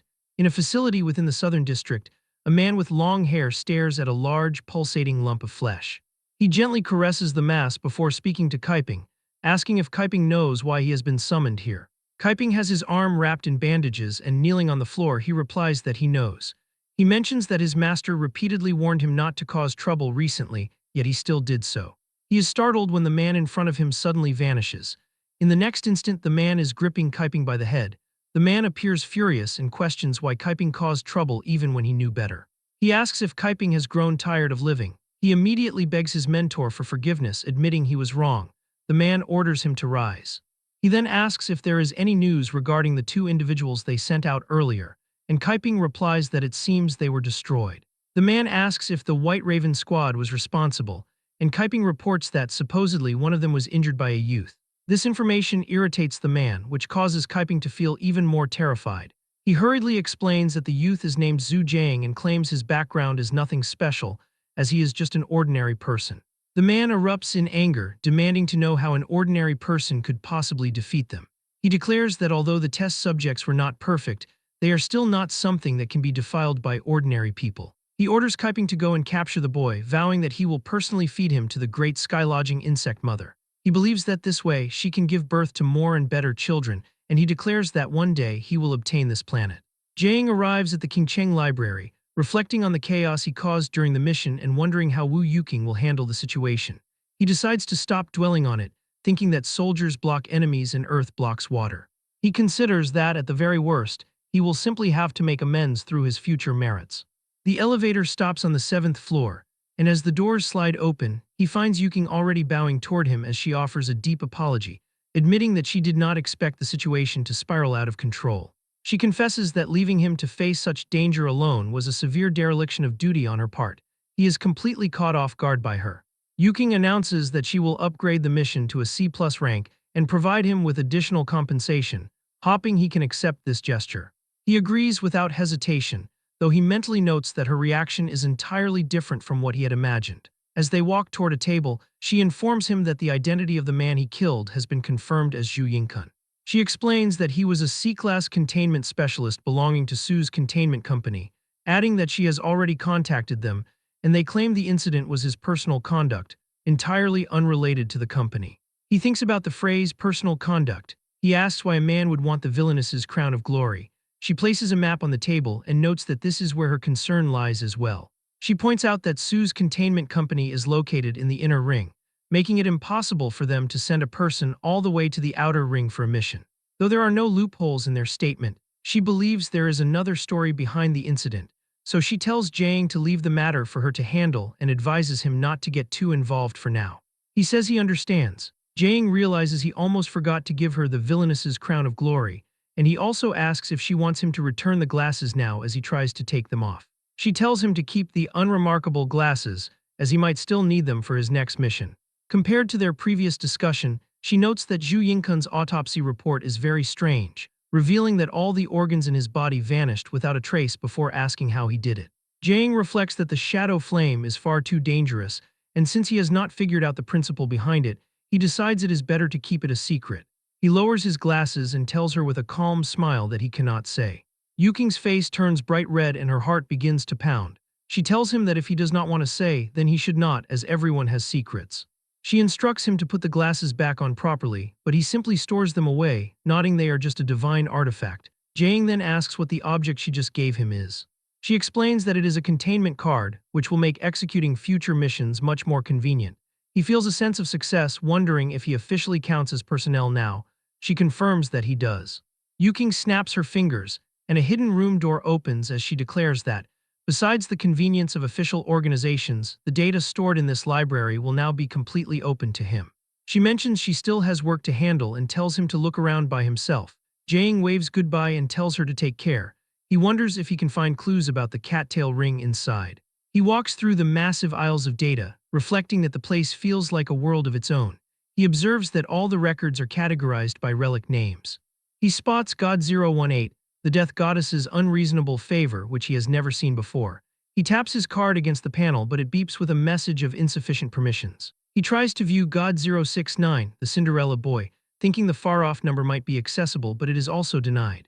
He checks several more relics, but is repeatedly blocked as Jiang continues to circle the area, until he begins to feel exhausted, realizing that despite her promise of total access, he still needs specific permissions. He decides to keep searching and eventually finds the drawer for God 1391, the cattail ring. He offers a silent prayer and taps his card until a green light flashes, indicating the data is opened. He feels a surge of success. He notes that the relic's danger level is B rank, which is inconsistent with his current C-class status, meaning only the first 2 layers of data are available. He reflects that he previously thought the ring just turned people into harmless kittens, yet it is ranked alongside relics that can destroy streets. He sits at a desk and begins to read. The data explains that after wearing the ring for a month, the holder can freely switch between human and cat forms, which he considers quite convenient. He then reads that in a certain year, a doctor let out a fanatical shout after seeing the cattail ring and established the alien god cult. He wonders about the alien god cult and decides there should also be data regarding this organization. Jiang reads that after God died, the earth cracked and major borderlands appeared from the fissures. Through deep exploration, people found tools capable of communicating with alien gods. Groups that gathered due to a desire for power and prayed to these gods became known as alien god cults, while those who received gifts from these alien deities are called recipients. Jiang realizes that he finally understands what recipient means. He flips the page and reads that 200 years ago, an alien god cult named the Lion Sage sect desired to make contact with the god Bastet. However, the god never responded. This continued until a believer obtained God 1391 and turned into a cat, finally obtaining the goddess's blessing. However, the object that received the blessing was not the believer, but the cattail ring itself, and from that point on, the relic possessed even more mysterious power. As the fusion progress deepens, the wearer will begin to possess Bastet's power until they turn into the true Bastet. Jiang realizes that because of this, the Lion Sage sect will kill the current holder of the cattail ring at all costs to retrieve it. In other words, they will kill Nair. He finally understands why Nair had so strongly insisted he visit the dojo back then. Jiang realizes that if he had not managed to become more powerful in such a brief period, both he and Nair likely would have perished. He turns the page of the ancient book and begins reading about the fusion conditions for God 1391 cattail ring. The initial fusion requires intense emotional stimulation, after which the wearer must continuously trigger that same emotion to advance the fusion progress. He closes his eyes and thinks about intense emotional stimulation. He remembers them taking a bath together and visualizing her in her half-human, half-cat form. He shakes his head to drive away the vivid memories of their previous encounter. The images presented by his visualization ability are far too realistic. A grim expression settles on his face as he contemplates that if Nair wants to become human again, they might have to repeat such actions frequently. He wonders how he can possibly explain this requirement to her. He continues reading and notes that God 1391 is stated to have no side effects, as the relic only provides divine authority. He observes that the only real concern is the Lion Saint sect, and although that detail briefly alarms him, he reflects that no side effects is good news. He turns to the next page, hoping to discover the specific powers of Bastet and how to remove the ring, but he finds no answers to these crucial questions. He He realizes that the authority of C-class containment personnel is simply too low to view such information. Suddenly, his phone vibrates with a bank notification. He sees that 23,151,130 Zhu currency has been deposited, bringing his current balance to 23,521,225. While he thinks it is his salary, he realizes it is the compensation provided by Wu Yuking, and the amount is much higher than he expected. He will no longer have to carefully calculate the cost of his daily meals, and he plans to use this wealth to focus on his training to become even more powerful. He decides to purchase expensive ingredients to cook a high-quality meal for Nair, and when the time is right, he will inform her of the condition required for her to turn human. 5 days later, the table is covered in expensive dishes while Nair enjoys the feast. She asks why he has been so extravagant lately and wonders if he has managed to make money. He replies that he was rich once, which only leaves her more confused. He explains that over the last few days, he has been learning a technique called the tremor armor technique from his master. While the technique is fine, the cultivation process is costly. He explains that he must take medicine during training and a medicinal bath afterward, with one set costing 40,000. His balance has dropped to 811,103 after practicing 5 sets, and he reflects on how 200,000 vanished so quickly. Nair performs the math and asks why there is so little left when there should be over 30,000 remaining. Jae-ing simply points at the food on the table. She feels a bit embarrassed and admits that while his behavior is worthy of praise, she warns him that he must save money. She explains that in the future he will need to purchase potions, weapons, and hidden weapons. Furthermore, she notes that formal wear is essential for high-end venues, with individual pieces starting at over 100,000. He thinks that price is insane. She suggests that buying luxury ingredients like lobster once a month is more than enough. Jae-ing realizes there are many places to spend money and notes that payday is still far off. He worries that since Yuking may not arrange a mission soon, if he does not think of a way to earn some money, he is afraid they will be drinking the northwest wind again. He sends a message to Fuguang, asking if he knows anywhere that is short on people and mentioning he is willing to work as a bodyguard or a porter.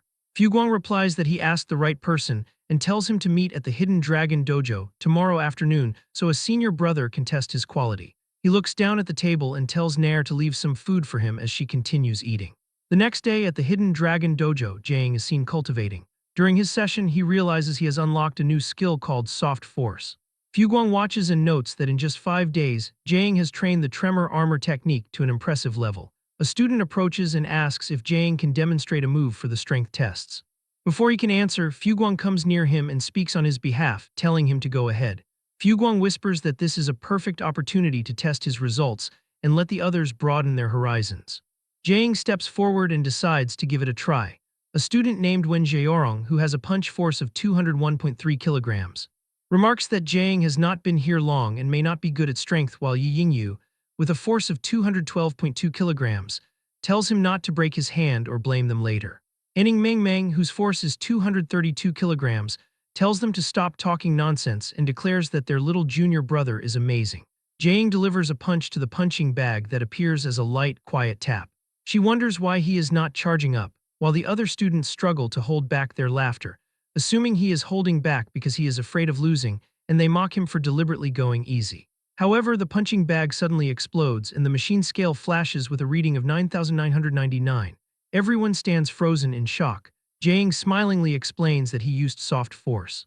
He tells them that strength is not necessarily better just because it is stronger and explains that what he used is an advanced application of Jin force, where power is concentrated into a single point, poured into the target's body, and then exploded from the inside. He tells them to try and comprehend it themselves. The girl thanks him for the teaching, and Yi Yingyu clicks his tongue. But when Jae-ing looks back and tells him to go to the warehouse and get another punch pad for the machine, he instantly agrees. Fuguang tells Jae-ing that with his level of skill, he is not worried. He mentions that a big shot has been looking for a bodyguard and asks if his junior brother wants to try the job. He hands Jae-ing a card with an address: East District, Jinhai Street number 617, Ruiju Hotel, with a reward of 800,000. When Jae-ing sees the reward is 800,000, his eyes turn into currency symbols as he begs to be allowed to do it.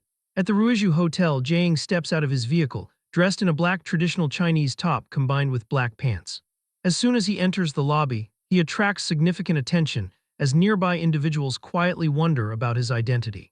Based on his attire, they realize he is a martial artist who does not appear to be a second-generation wealthy youth arriving for the banquet. The common assumption is that he was hired for security, though he seems far too young for the role.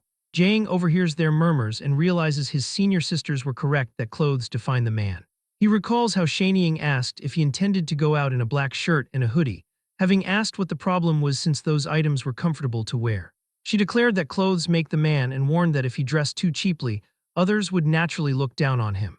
She stated it did not matter because she had already prepared an outfit for him, revealing a red suit created by a famous designer. He immediately claims it is too flashy and argues that he is not attending a blind date. At that moment, someone taps his shoulder. It is Meng Qingjie holding a set of black garments as Shanying immediately argues with her, claiming she is cunning and asserting that she arrived first. Jang concludes that senior sister Qingjie is still a cut above the rest in terms of taste. Nearby women notice him and think he is handsome, with one suggesting they ask for his phone number. A man in a red beanie asks if Jang is a high disciple of the Hidden Dragon Dojo, but the man in the white suit next to him replies that he does not recognize the kid. One suggests that the dojo must have taken on a new student, but the second guy says he does not think so, adding that the Dragon King, Li Qi, once stated he wanted to accept 7 disciples, but the 7th had to be a true prodigy with exceptional root bone and talent. Otherwise, he would rather not accept anyone at all. He looks at Jang and comments that the kid appears more like a pretty boy, wondering how powerful he can actually be and declaring there is no way he could be the disciple of Li Qi. The man in red says not to judge a book by its cover. He notes that Jang's lower body is extremely stable and every step is exactly the same distance with no variation, as even his upper body does not sway at all.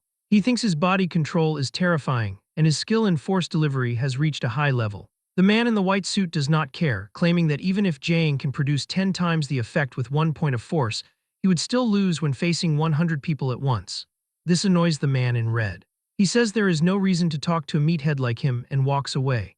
Suddenly, a manager asks Jang if he is the martial artist gentleman responsible for security. He introduces himself as being from the Hidden Dragon Dojo and says it is nice to meet him. The man introduces the job content.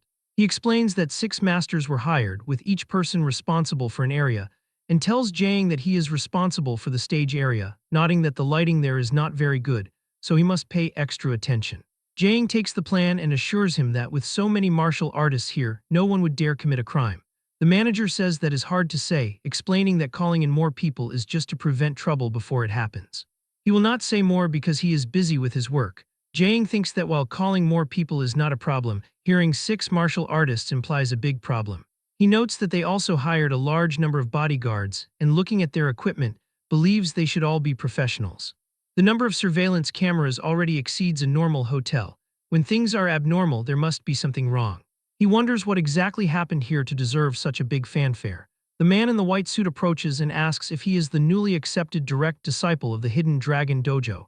Jang asks who he is. The man identifies himself as Li Jiaquan from Tiger Soul Dojo and tells him not to worry since he is not looking for trouble. He suggests that, as colleagues, they should understand each other's level beforehand. Jang asks how they should do it.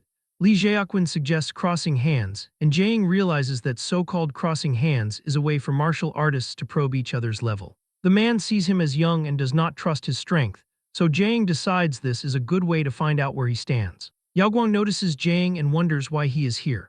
A woman asks if second young master Pei Yaoguang knows that handsome guy and asks for his opinion on who can win. Someone else arrives and says he votes for that youth. Nearby, a woman notes that it is Pei Xiao, whom Yaoguang calls Big Brother. The woman tells Xiao that Li Jiaquan is very fierce and recalls that last time Yaoguang crossed hands with him, he was squeezed until he screamed, making Yaoguang embarrassed as he asks her to stop touching a sore spot. A woman notices there is no movement from the handsome guy's side and thinks he is going to lose. Pei Xiao tells her that there is movement. It is just that ordinary people simply cannot see the movement. He reflects that although Jang's body looks thin and weak, it has been tempered 1,000 times and is already as hard as steel, noting that his qi is clean and pure, not something the likes of Li Jiaquan can rival. Pei Xiao tells Yaoguang to wait until the contest ends and then introduce the young hero to him, to which Yaoguang answers yes. He thinks that it is impossible for Jang to have become this strong in such a short time. Li Jiaquan thinks that the kid has no bit of qi on him and is truly a rookie, telling Jang that he should pack his bedding and go home early. Jang feels the man's strength is quite large and thinks he must have trained bitterly for a long time. However, it is still a bit lacking compared to himself, so Jang smiles. Li Jiaquan suddenly feels something is wrong. He wonders why his Jin force suddenly became so strong. He realizes he cannot suppress it. He struggles in pain. Suddenly, a snapping sound is heard. Jiang thinks that this is bad and that, from the sound just now, the bone is likely cracked, while Li Jiaquan slowly retracts his hand as Jiang asks if he is okay. Li Jiaquan laughs and declares he is, of course, okay, saying that Jiang is really quite good and is worthy of being a high disciple of the Hidden Dragon Dojo as he is impressed. He says he has an urgency to pee and is going to the toilet first, telling him that they should drink tea together sometime. He runs off and once alone he cries in pain, thinking it hurts him to death. He crouches and wonders what kind of monster that kid is. Jiang frowns as he wonders if Li Jiaquan is actually alright, as he clearly heard the sound of bones breaking during their exchange. At that moment, Yaoguang calls out to him. Jiang turns around and is surprised to see Yaoguang waving at him. After some time at the stage area, he finally confirms that Yaoguang is indeed a wealthy young master, having previously assumed the boy was merely bluffing. Yaoguang laughs and tells Jiang that he must be joking, explaining that he is actually the child of his father and a mistress, nodding that if his eldest brother did not look after him, he would not be living so comfortably. Jiang asks what he is needed for. Yaoguang says that the way Jiang crossed hands with Li Jiaquan earlier was amazing, and his eldest brother now wants to get to know him. He adds that his brother is a genius who entered an inner ring university through the martial arts exam. Jiang looks toward the stage and asks if he is talking about the man standing there. Yaoguang confirms and adds that there are also several young ladies and wealthy madams who want to meet him, asking when Jiang would be free for an introduction. Jiang sighs and states that today is definitely out because he still has work later, nodding that if they simply want to know him, he has no problem with that, but he believes if they truly want to be friends, they should come find him themselves. He tells Yaoguang that if a person wants something, they should fight for it rather than waiting for it to be delivered to their door. As Jiang leaves to return to his duties, Yaoguang watches him and thinks that Jiang is awesome. The nearby women take his advice and gather their courage to approach him. A blonde woman steps forward and asks to exchange contact information, and others quickly join in. While Jiang is distracted by the crowd, a delivery person quietly walks past behind him. Jiang notices the man only after he has passed and frowns, reflecting that the manager did not mention anyone bringing in supplies. Before he can investigate, the blonde woman seizes his arm and insists on exchanging contacts, winking as she says she has lots of things to tell him. Jiang feels overwhelmed by the crowd and reluctantly exchanges numbers with them. Simultaneously, the suspicious man presses a switch on a device, activating something. Jiang's phone suddenly turns off and he instantly realizes something is wrong. Without warning, every light in the building goes out. At first, the guests assume it is a simple power outage and try to turn on their phone flashlights, but they find it strange when they realize their phone's batteries are dead. Jiang is certain his phone was fully charged and notes that in a room of dozens of people, not a single device is turning on. He concludes that every piece of equipment related to electricity has failed. He suspects an EMP or electromagnetic pulse, a high-tech method that instantly destroys electronic equipment, and wonders why an opponent would use such a device, thinking it seems like making too big a deal out of it if the goal is only to kill someone. Suddenly, the windows shatter, causing the blonde woman to scream and cling tightly to Jiang. In the banquet area, the sound of breaking glass echoes as guests try to reassure themselves it might just be the wind or someone knocking something over in the dark. They find their phones are completely unusable, and one man asks where old Wang went, nodding he was just standing next to him a moment ago. Yaoguang manages to light a lighter. Pei Xiao immediately senses that the situation is off and orders everyone not to move, telling them to gather together back to back. They follow his instructions, then they notice something move in the shadows. While everyone's attention is focused elsewhere, one person is taken away. When they realize what has occurred, President Zhang is gone, leaving only bloodstains on the floor. The formation instantly collapses as people panic and run in all directions. Pei Xiao stays calm and shouts that it is even more dangerous to run around blindly. Suddenly, something flies past him, grazing his cheek and drawing blood. When he looks ahead, he senses an attack coming directly at him and strikes first before it can reach him. The blow lands and blasts the attacker away, but it bounces on the ground and attacks again. Xiao is caught off guard by this attack and cannot react, but just as he is about to be attacked, Yaoguang rushes in and shoves him aside to save him, but another person takes the hit instead. That individual loses their upper body as the remaining half sprays blood everywhere. The act was done by a massive insect monster. Xiao and Yaoguang are horrified by the sight and shout for everyone to run, but they realize it is already too late as there is no exit and the monster goes for more kills. At that moment, Jiang arrives and delivers a kick to the creature that sends it flying into a wall. He asks what that thing is. The massive insect slams violently into the wall as green blood sprays from its mouth. Jing notes that it is the same species as the cockroach man he encountered previously. He feels a sense of relief, realizing that all the effort he has put in recently was not in vain. Otherwise, it would have been impossible to knock the creature flying so easily. The witnesses are stunned, watching as he casually kicks the monster into the wall with a single strike. Some guests hurriedly look around for the other dojo bodyguards, only to realize they ran away a long time ago. Yaoguang thanks Jiang for saving himself and his big brother. Jiang warns him not to come over yet, declaring that the creature is not dead. Suddenly, the monster lunges at him again.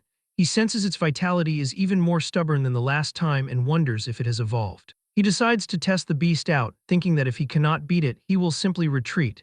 There is no need to lose his life for a small amount of money. He drives his elbow into the creature's back, hurling it across the room. A shadow flame ignites in Jiang's eyes. He notes that being able to move freely in the dark is no longer for the beast alone. After that kick, the scene before his eyes suddenly becomes clear as he activates the skill Shadow Flame Dark Vision. He realizes the skill actually has a night vision effect. The panel did not state this clearly, otherwise he would have used it much earlier. In the pitch-black room, Jiang moves with ease. Jaekwon stares in total disbelief, nodding that Jiang is actually able to fight the monster to a draw. Xiao shakes his head and observes that while Jiang seems to be dodging at the right moments, a careful look reveals he has not retreated a single step. Only then does he realize the truth: Jiang is protecting them. Jaekwon suggests that everyone leave immediately, as staying will only distract Jiang from the fight by making him worry for them. The guests agree, nodding they can call the police once they are outside. Jiang watches them leave and feels relieved that he can finally fight properly. He looks at the creature and remarks that it seemed to be having a lot of fun just now, so he will keep it company. The beast flaps its wings and charges. Jiang is caught off guard as the creature reveals a hidden trick, its speed increasing dramatically, and it manages to injure him. The monster stops and looks back with a glowing red eye. Jiang is startled and wonders what is happening. In front of him, a revolving lantern appears, replaying fragments of his memories. For a second, he wonders if he is already dead at the hands of a mere cockroach man. He thinks that is impossible. He spent so much money learning martial arts, concluding it is impossible to lose to this kind of thing. He thinks something must have gone wrong somewhere. He feels himself fall until his head hits something hard. When he turns his gaze, he sees the golden dragon, feeling that he has seen it somewhere before. At the same time, the monster attacks again, but it suddenly stops as he realizes that his attack did not work. Jiang opens his eyes with his pupils burning as dark smoke seeps out. He decides to return a tooth for a tooth. He unleashes the hidden dragon-style killing move, Cloud Sealing Tail. The moment the strike lands, the monster's head is blown apart, leaving only the lower half as blood sprays everywhere. Jiang seems to have realized something incredible. However, he then notices that the creature is actually still not dead. He is not surprised, reflecting that although mutated, the essence of the thing is still a cockroach. He notes that even without a head, they can live for 8 or 9 days. He remembers that a cockroach's true weakness is the ganglia located below the esophagus. He reaches into the body and pulls out the ganglia. Looking at the size of the organ, he wonders if ordinary cockroaches really have them this big. He nearly vomits at the sight. Yaoguang cautiously asks if it is over. They see the monster has finally stopped moving, and someone announces that Jiang killed the monster. A guest immediately asks which dojo that disciple is from and shouts that he wants to sponsor him with 1 million. Another person raises the offer to 2 million and urges Yaoguang to take them over to meet him. The man in the red beanie appears again and teases Jaekwon, saying he admires him for daring to provoke a figure like that. Jaekwon is red with embarrassment and tells him to stop teasing him. Deep down, Jaekwon feels nothing but relief. The young hero did not even use 1% of his strength during their earlier match. He thinks that luckily, Jiang showed mercy and did not directly cripple him. Jiang urges everyone to take this opportunity to get out quickly, as he feels this matter is not that simple. Yaoguang is shocked to notice Jiang is injured. A man walks up to Jiang and asks what he means by those words. Jiang looks at him and asks for his identity. The man introduces himself as Yi Qinglin, the host of this banquet. Qinglin asks if he is implying that the incident was not an accident. Jiang confirms it, stating that according to his observation, this was not a normal blackout. It was an electromagnetic pulse and was likely man-made. He adds that the monster was also likely released in here on purpose with the goal of killing everyone present. Qinglin's expression darkens. He declares this must be an organized, premeditated assassination targeting them. Furious, he vows to have his father investigate everything, but Jiang feels something is off. He notes they installed many cameras and hired so many martial artists, clearly knowing something would happen. By insisting on holding it here despite knowing that, Qinglin is the one with the problem. He notes that those able to attend the banquet are not ordinary people and wonders why anyone would kill them. He suspects Qinglin is definitely hiding something. He tells everyone that although the monster is dead, the danger has not been lifted. He urges them to leave quickly. He tells them to walk slowly and not to push. He encourages anyone with a lighter to light the way. As they move, Qinglin asks Jiang if he knows what that monster is. Jiang replies that he is only a bodyguard and can only try his best to ensure everyone's safety. He says he does not know anything else. Jiang realizes he is already being tested and thinks that the water here is even deeper than he thought. Jiang rests in the hotel lobby, checking his status while the other guests are occupied calling their families to pick them up. They express a desperate desire to return home and vow never to visit this hotel again. The system notifies Jiang that he recently experienced an intense deathmatch, which stimulated his body's potential, granting him 1027 fitness experience. He reflects that the harvest this time is not bad as the notifications continue to appear. He earns 829 health preservation experience, 538 running experience, 55 points of charm, and 518 aiming experience. Furthermore, he gains 1,539 fighting experience and 1,347 sports experience. Because he successfully visualized the scene of a true dragon sweeping across a sea of clouds, he receives 121 visualization experience. His stats advance significantly. Fitness reaches level 7, health preservation hits level 5, and running reaches level 6. Additionally, fighting climbs to level 6, while visualization increases to level 4. Jiang feels pleased with the 4-digit experience gains and notes that the specialization condition is also met. He notices a cut on his chest is already healing and realizes his status has fully recovered after leveling up. A system window informs him that he has met the conditions to convert basic force delivery into special force delivery. He wonders if this is related to his comprehension of the cloud sealing tail or the martial arts of the hidden dragon style. He selects yes, and the system confirms the specialization successful. His force delivery reaches level 6, and a total of 6,880 experience points are converted into hidden dragon force, which is now at level 4. Jiang feels a strange sensation, comparing it to rusted mechanical parts being freshly lubricated. He notes that the Jin force flows through his body with unprecedented smoothness. He decides to strike while the iron is hot and begins practicing the tremor armor technique right there in the lobby. Meanwhile, medics arrive at the scene. Xiao directs them toward the injured, and when he was about to point toward Jian, he suddenly freezes when he spots Jiang cultivating in the middle of the lobby. Later that night at the Hidden Dragon Dojo, Jiang thanks Shanying for applying medicine to his injuries. She wonders how a normal bodyguard commission resulted in such a monster appearing and tells him he is far too unlucky. Master Li Qi arrives and explains that the dojo's commissions are inherently about living on the knife's edge, making accidents unavoidable. Jiang asks his knowledgeable master about the origin of that monster. Master admits he is not clear on the specifics but states the monster is likely from the Borderlands. The Borderlands are rifts that appeared after God died. He wonders what exactly exists inside those rifts. Master advises him not to think too much about it, noting that surviving is a great fortune. He adds that Jiang's comprehension of the hidden dragon-style killing move, Cloud Sealing Tail, is a blessing in disguise. He believes that tempering between life and death is the best teacher for a martial artist. Jiang clarifies that he has grasped the essence of the hidden dragon style. Master is so shocked that he stands up from his wheelchair and approaches Jiang. He begins inspecting the boy's body and is so startled by what he finds that he falls to the ground. Master asks if Jiang has raised a dragon, while Jiang and Shanying are confused by the riddles.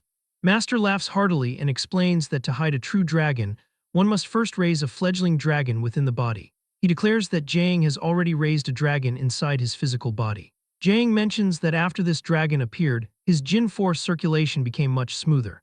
He asks if there are other uses for it, and Li Qi explains that the dragon is a strand of dragon force possessing its own spirituality. In this way, practicing martial arts is now about feeding the dragon within the body, which is the true essence of the hidden dragon style.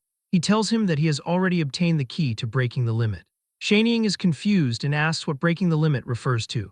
He explains that the human body has limits, and once the 5 major trainings of skin, meat, tendon, bone, and blood are perfected, one can advance no further.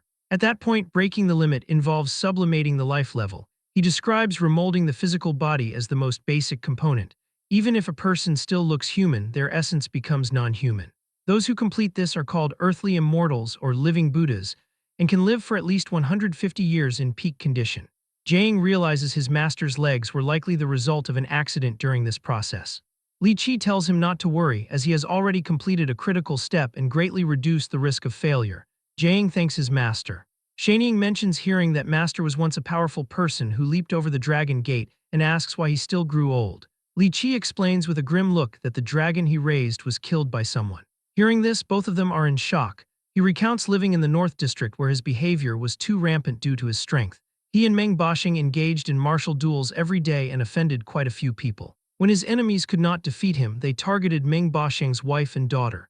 At that time he was blinded by anger, and Li Chi killed everyone who tried to stop his revenge. For a time he actually had the illusion of being invincible, but retribution finally came when a strong individual snapped his legs and killed the true dragon in his heart. He became a cripple, and while those who kicked him while he was down were countless, only Meng Boshing was still willing to follow him.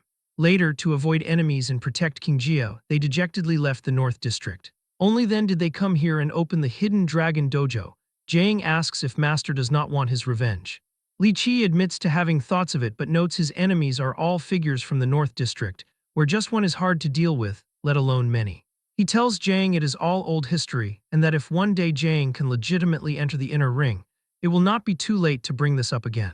Later that night, Jiang's phone notifies him that 80,000 currency was transferred to his card, and his current balance is now 88,111.03 yuan. He enters his home and calls out to Nair, but there is no response as he wonders if she is taking a shower this time. He activates visualization and sees images of Nair having quite a bit of fun throughout the day.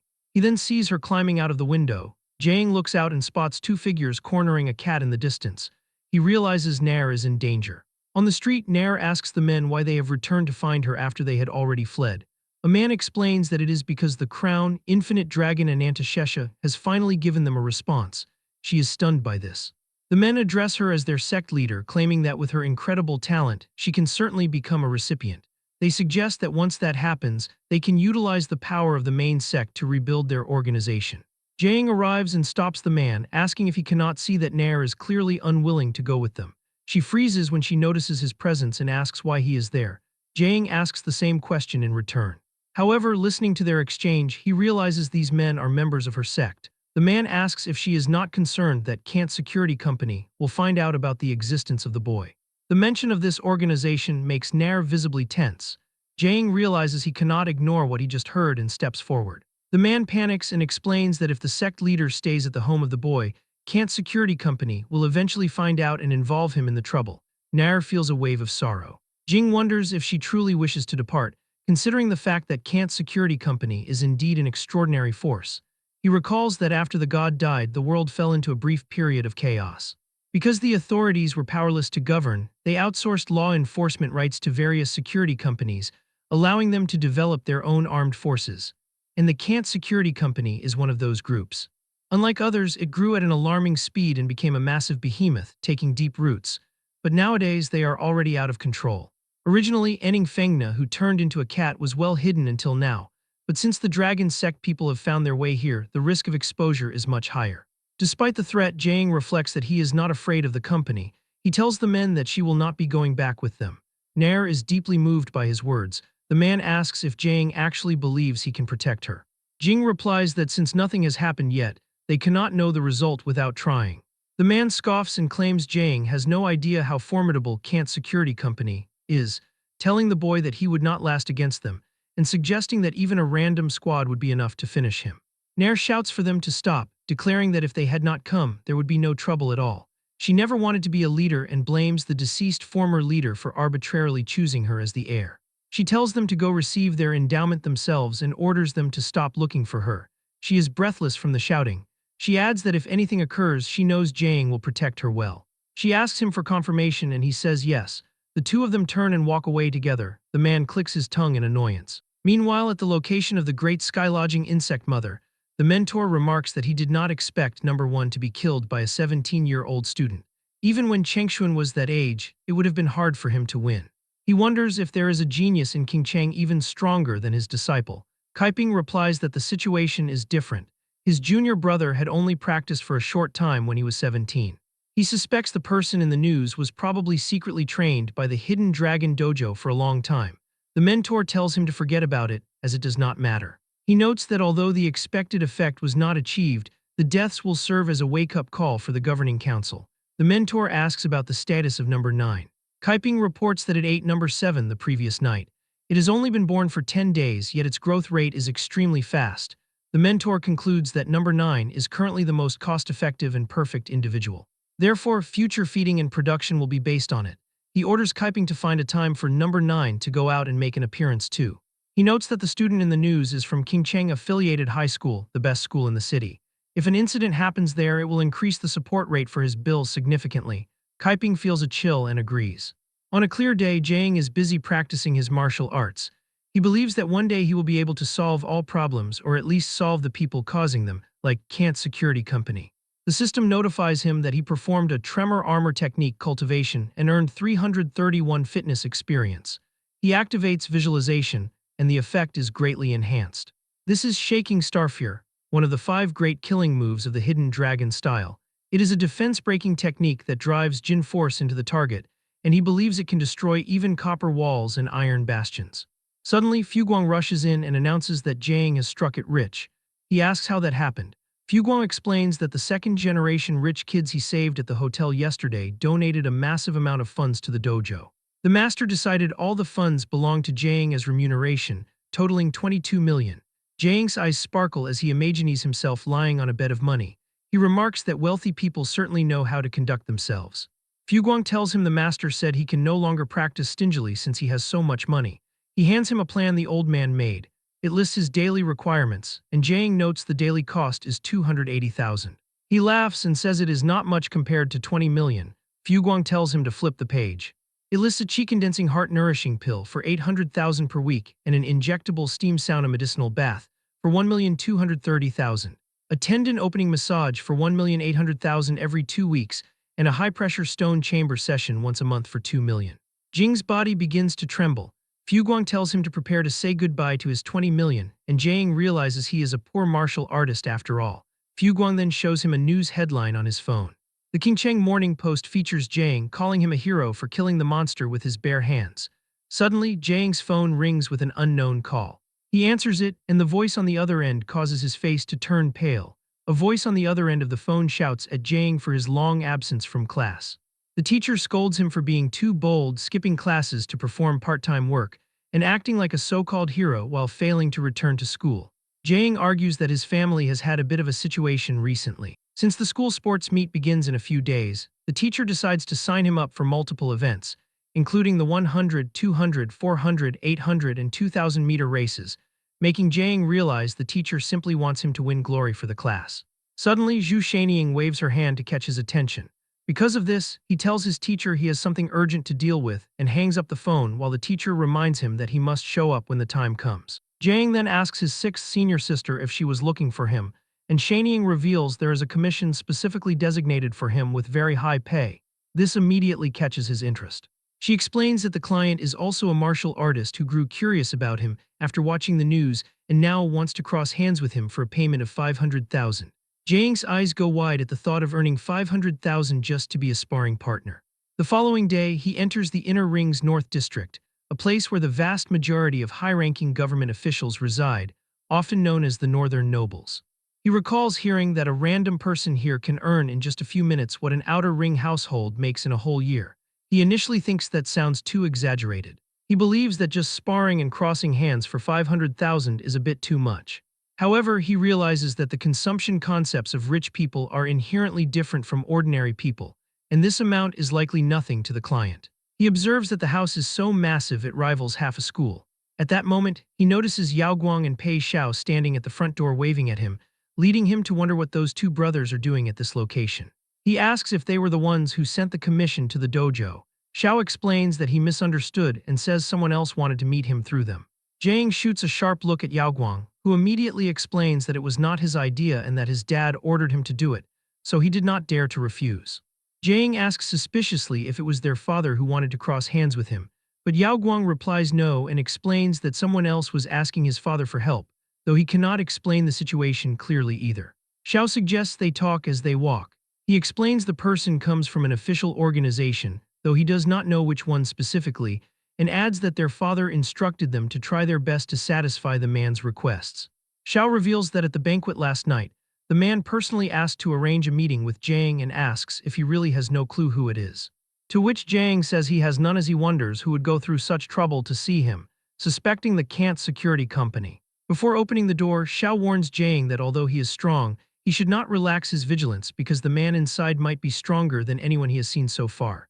Inside, he meets a huge man with a thick build and dreadlocks.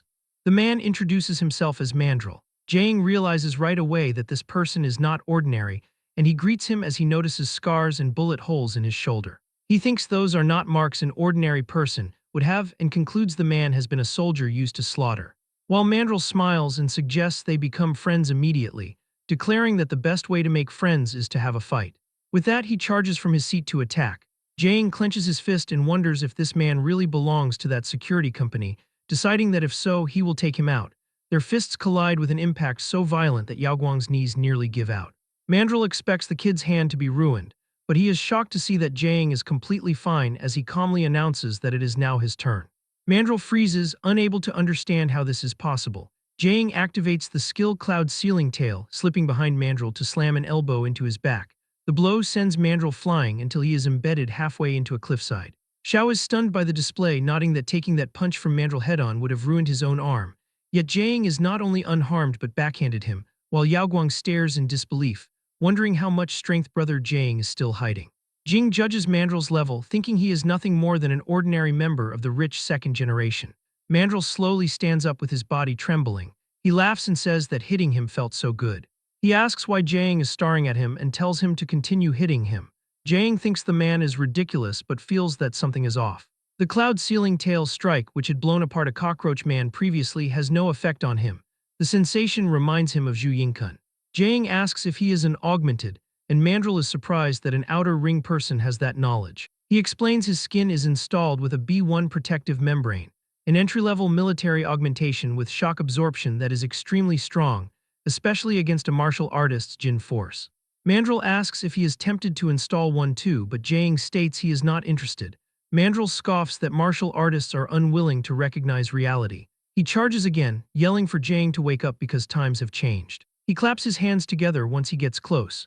The vibration causes Jiang's ears to ring violently. Mandrel explains that his hands are modified to emit sound waves on impact that cause dizziness.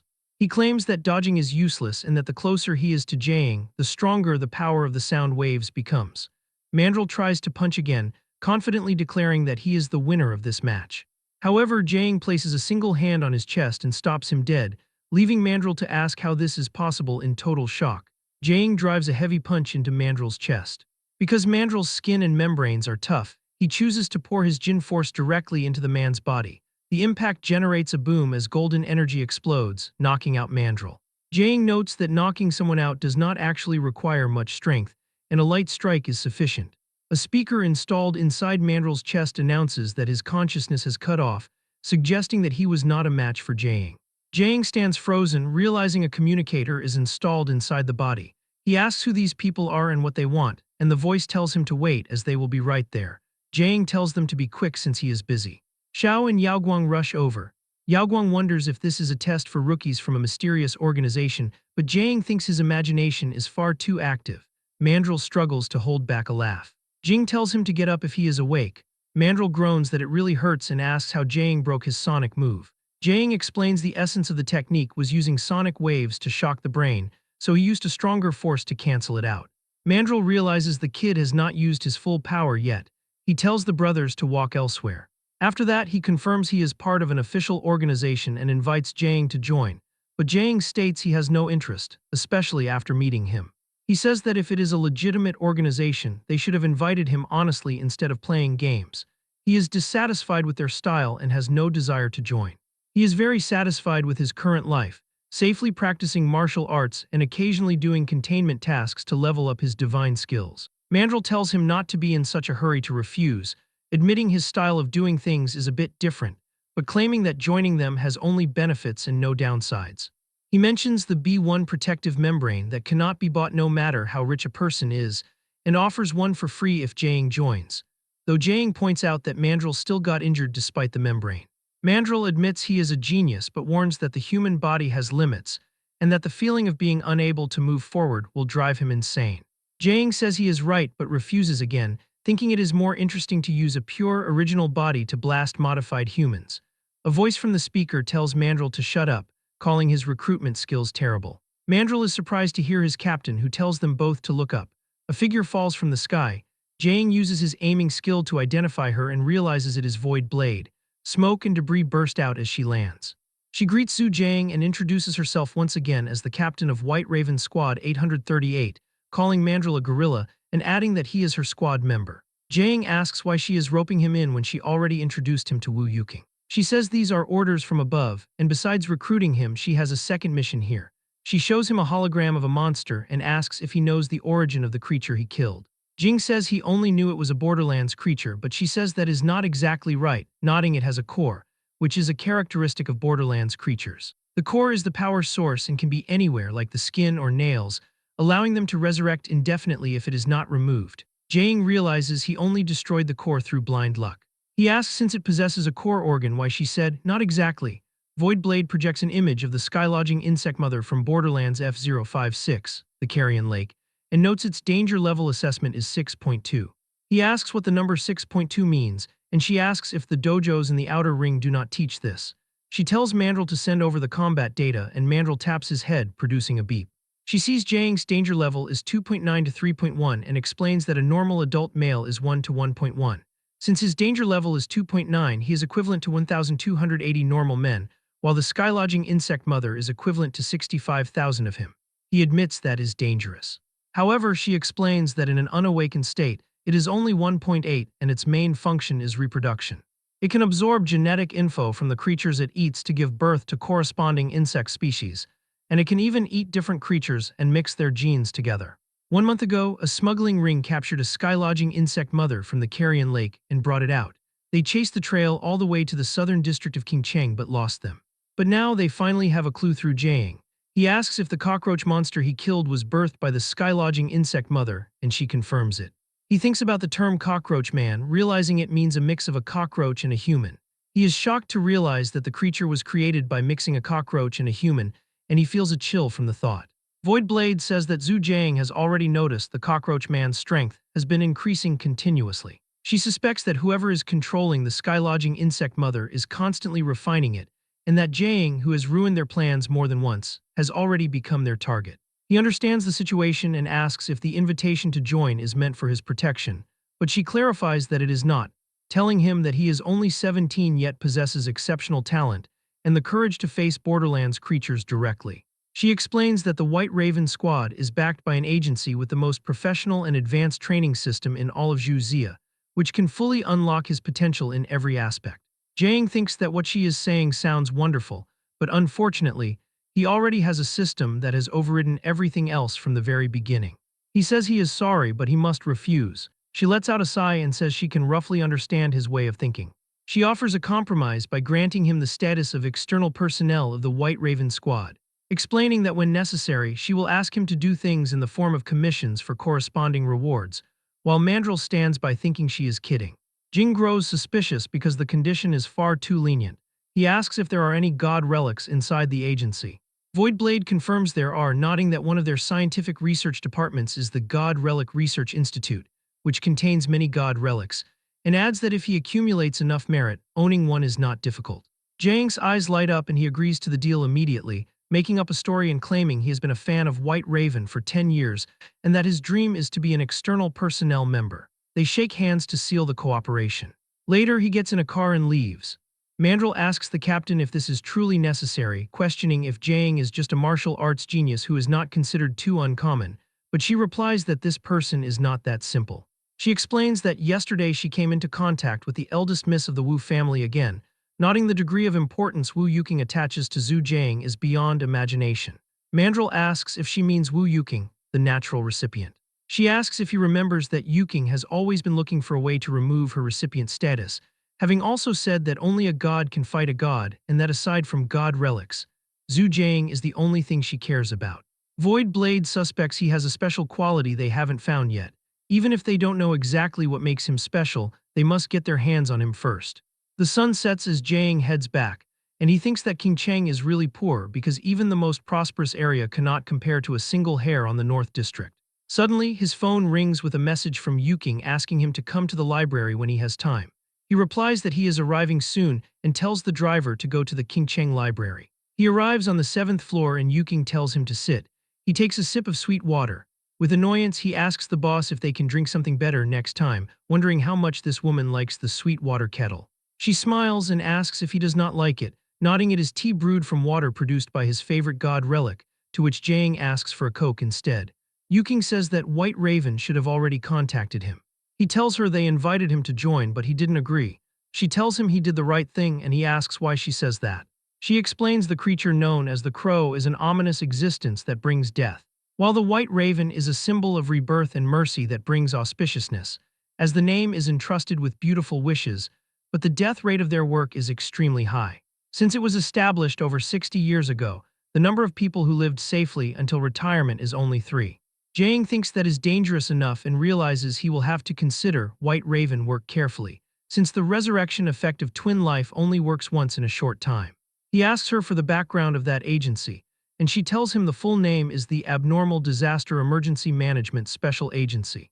After the start of the new era, Zhu Zia established this organization to deal with various abnormal disasters, and she notes it possesses a system that is independent and autonomous from the 5 great agencies, known as the 6th Agency. She tells him that if he joins, even if he goes on a killing spree or even detonates a nuclear bomb, no one can arrest him.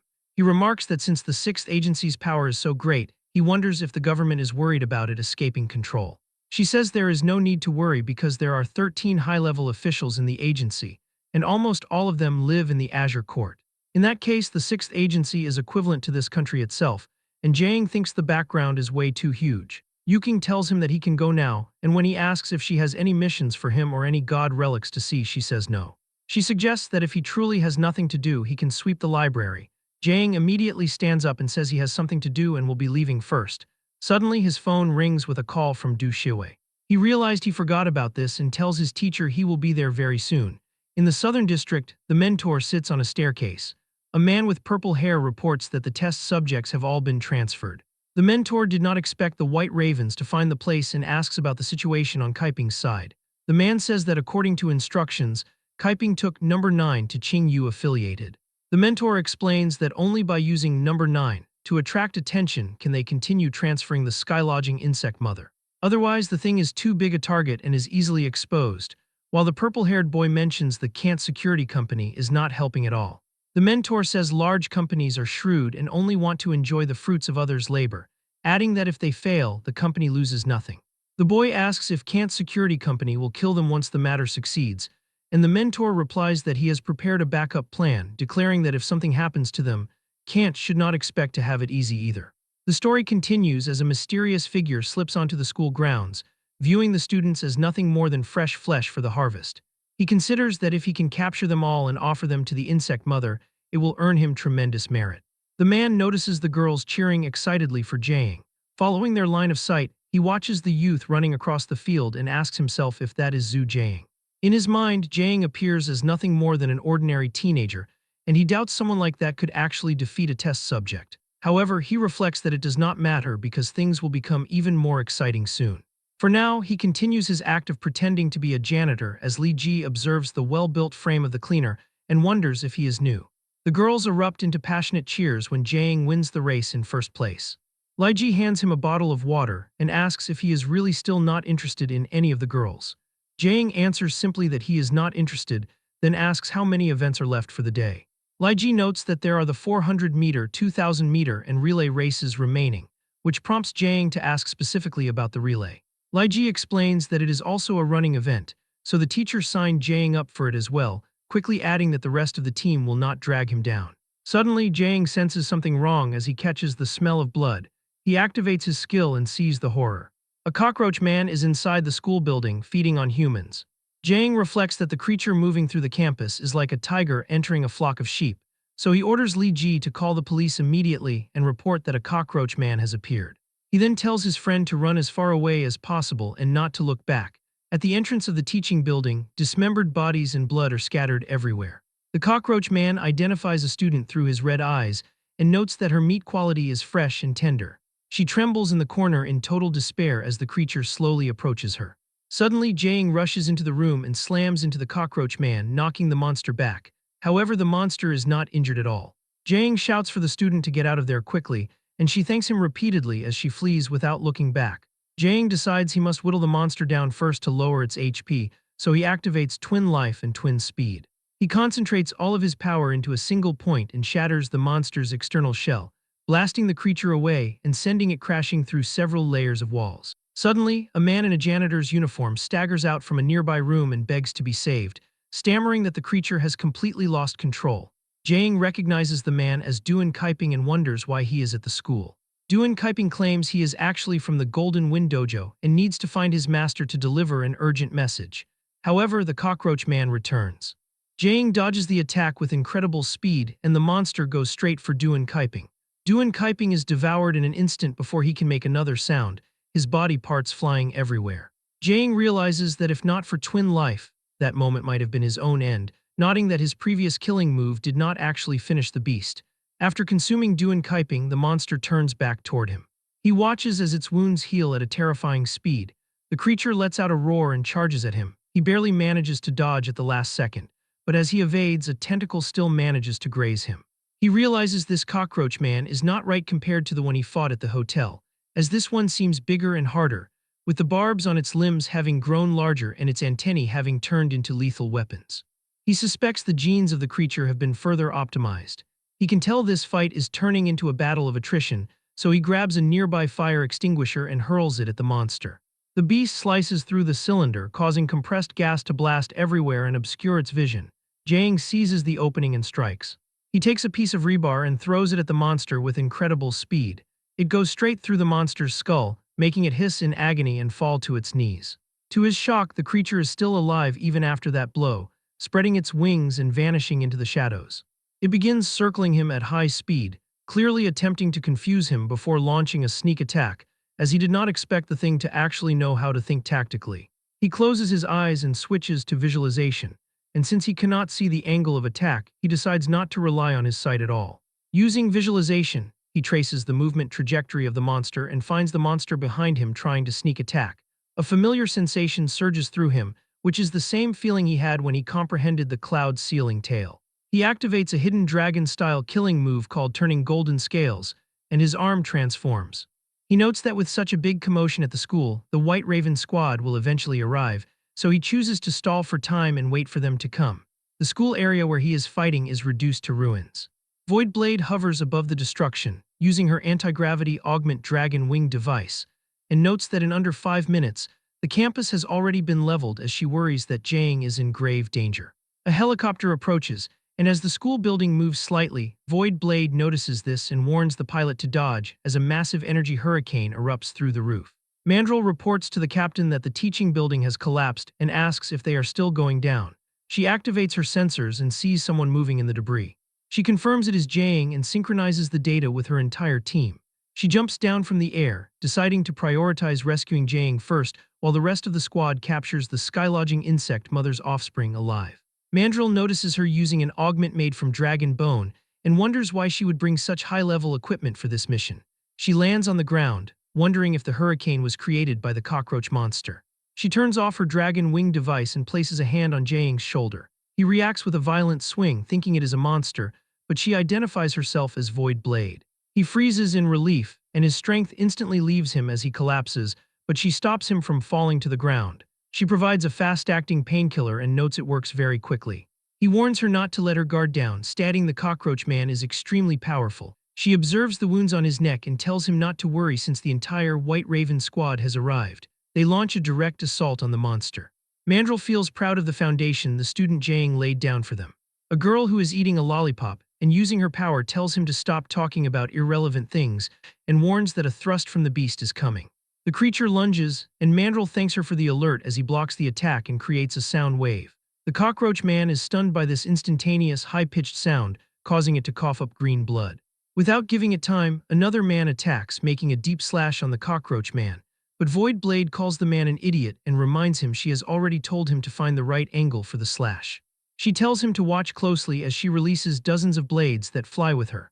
Those blades rain down on the cockroach monster, and its entire body begins to creak before shattering into many pieces. Jing watches her work and notes how professional she is, realizing her blades precisely pierce the weak points of the joints, as a light cut from her is more effective than a master dissecting an ox, making him realize Void Blade is on a different level. Despite having its limbs severed, the creature remains alive.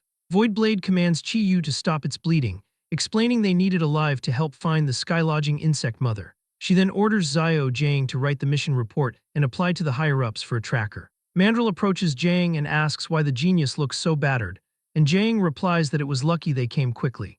Mandrill explains that upon receiving the call, they flew in immediately by helicopter from the southern district, noting that the level of importance the captain attaches to Jiang is extraordinary.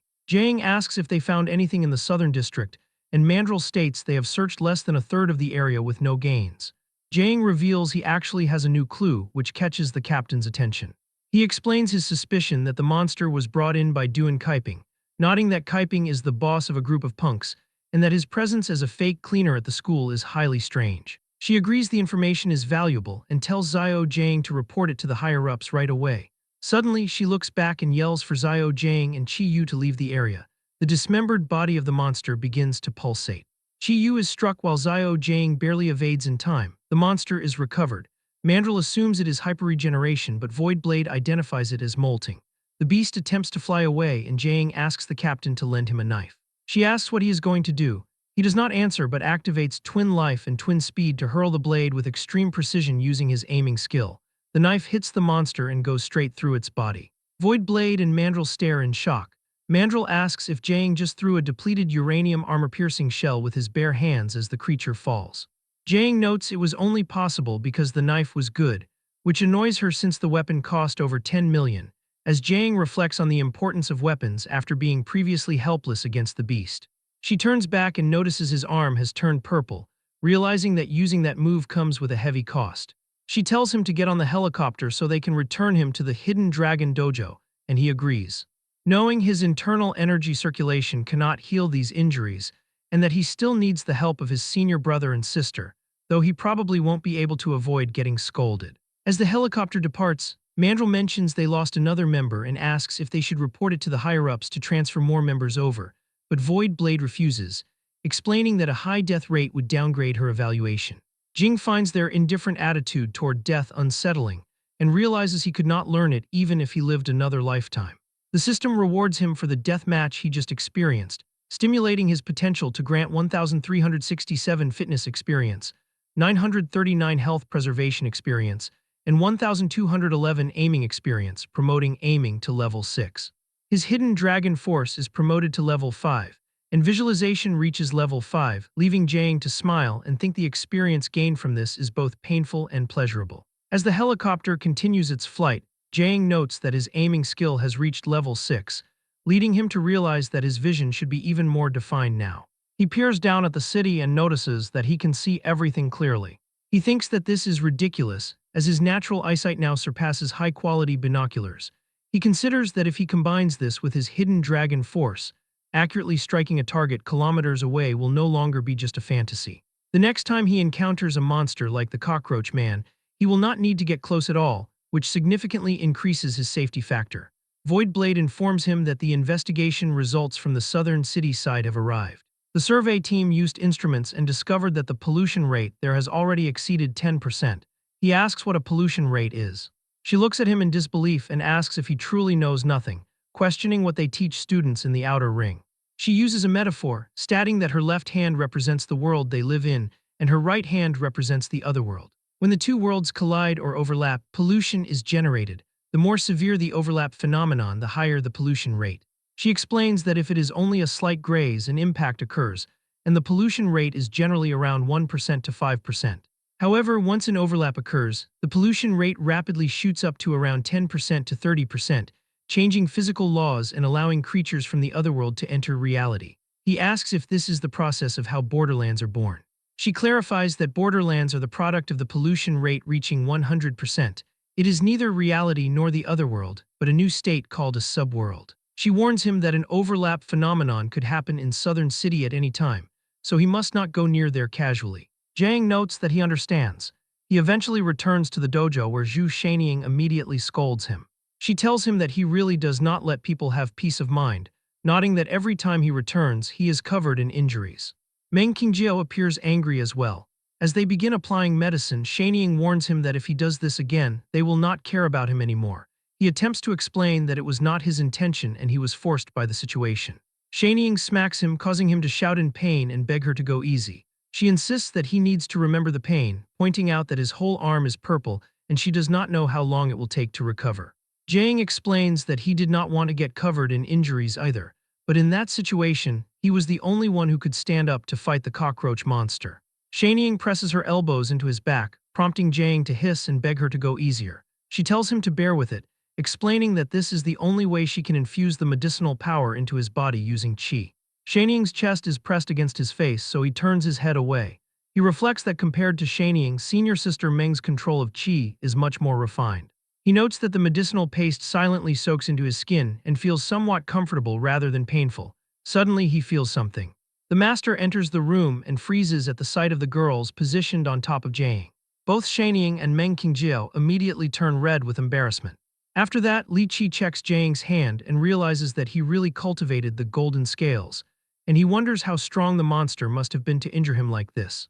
Jang asks the master if he knows about the Golden Wind Dojo. Li Qi confirms he is familiar with them, noting that their dojo master Jiao Hongyuan exchanged pointers with him when he was young. He explains that the cultivation method of the Golden Wind Dojo claimed to be able to train fists and feet into blades and swords, promoting the idea that unarmed is equivalent to armed. At that time he was really curious, so he found a chance to fight them. Jang, in shock, asks if by them the master fought more than one opponent. Li Qi explains that after their master was beaten, the disciples came to help, but their internal power was not enough to break his golden scales skin, so he knocked them down one punch at a time. However, he admits their school has some substance and warns Jang that if he faces them, he must treat the opponent as if they are holding a knife even if they are empty-handed. He adds that for Jang, it does not matter because the hidden dragon-style golden scales perfectly counter the golden wind white rainbow sword. If the opponent's cultivation breaks his defense, then paying attention won't help anyway. Jang realizes that Lu Huiying likely used a god relic to enhance her defense, which is why Duan Kaiping could not hurt her. He wonders what rank Kaiping would be considered in the Golden Wind Dojo. Shanying tells him to turn his body over since the back is done, as Meng Qingjiao prepares to apply medicine to his front. Li Qi decides to leave, noting that healing through exercise consumes a lot of stamina. Jang suggests that he should do it himself, but Shanying asks what he is saying. What he needs most is to relax and leave it to his senior sisters. He blushes, reflecting that although he has no interest in women, he is at a man's half-step puberty grand completion stage. Shanying laughs and asks senior sister Meng Qingjiao if she thinks he is shy. They begin the first step of the hibernating dragon technique application, and he feels cool, soft, and comfortable. He suddenly notices that they are applying medicine to a place that does not seem to need it. He opens his eyes to see his face completely covered by Qingjiao's you-know-what. Shanying notices something rising and says his name. Qingjiao looks up and notices it too. Her face turns red in an instant. Jang hurriedly apologizes, saying this isn't something he can control because his body is reacting on its own accord. Shanying points toward it and declares they cannot continue applying medicine while he is like this. He becomes shy and turns around, insisting that he will do the rest himself, and nodding that the remaining areas are easy to apply to. Shanying and Meng Qingjiao turn away and leave the room. He wonders if Shanying was doing that on purpose. An hour later, Jang reflects that after circulating power for so long, his skin still feels numb and painful. He realizes he was really injured heavily this time, and attributes it to not understanding the skill enough. He focuses and understands that the so-called turning golden scales uses Jin force to link the skin membranes of the whole body together to disperse and neutralize the opponent's attacks. He realizes this is the secret of the matchless defense of the golden scales skin. No wonder Master said that golden scales skin perfectly counters the golden wind white rainbow sword. They rely on blade-like Jin force with an extremely small contact area to deal output. When countering the golden scales skin that can disperse pressure, naturally they are finished.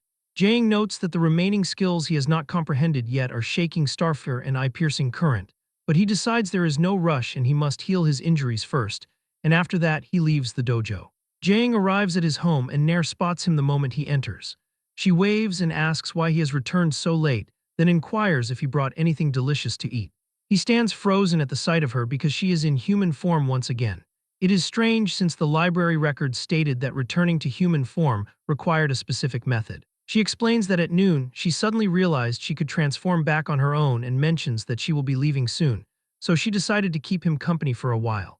He asks why she is departing and wonders if she feels uncomfortable staying there. Nair explains that remaining by his side will only bring him danger from Kant's security company, the Dragon Sect, and other threats she does not know about yet. She holds his hand and declares that during the days she stayed with him, she was happy every single day. She reflects on feeling carefree like a real cat, only caring about eating, drinking, playing, and sleeping without having to consider messy things. She smiles and says that she is still the sect leader of the Dragon Sect and believes it is time to leave. Jang notices the tears gathering in the corners of her eyes and pulls her into a hug. He declares that if he abandoned her simply because she brought danger, he would be a piece of trash. He tells her to stay and vows to face any danger together with her. She asks if she can really stay. The moment he confirms it, her face lights up with joy and she clings tightly to him. The system notifies him that someone has developed a large amount of favorability toward him.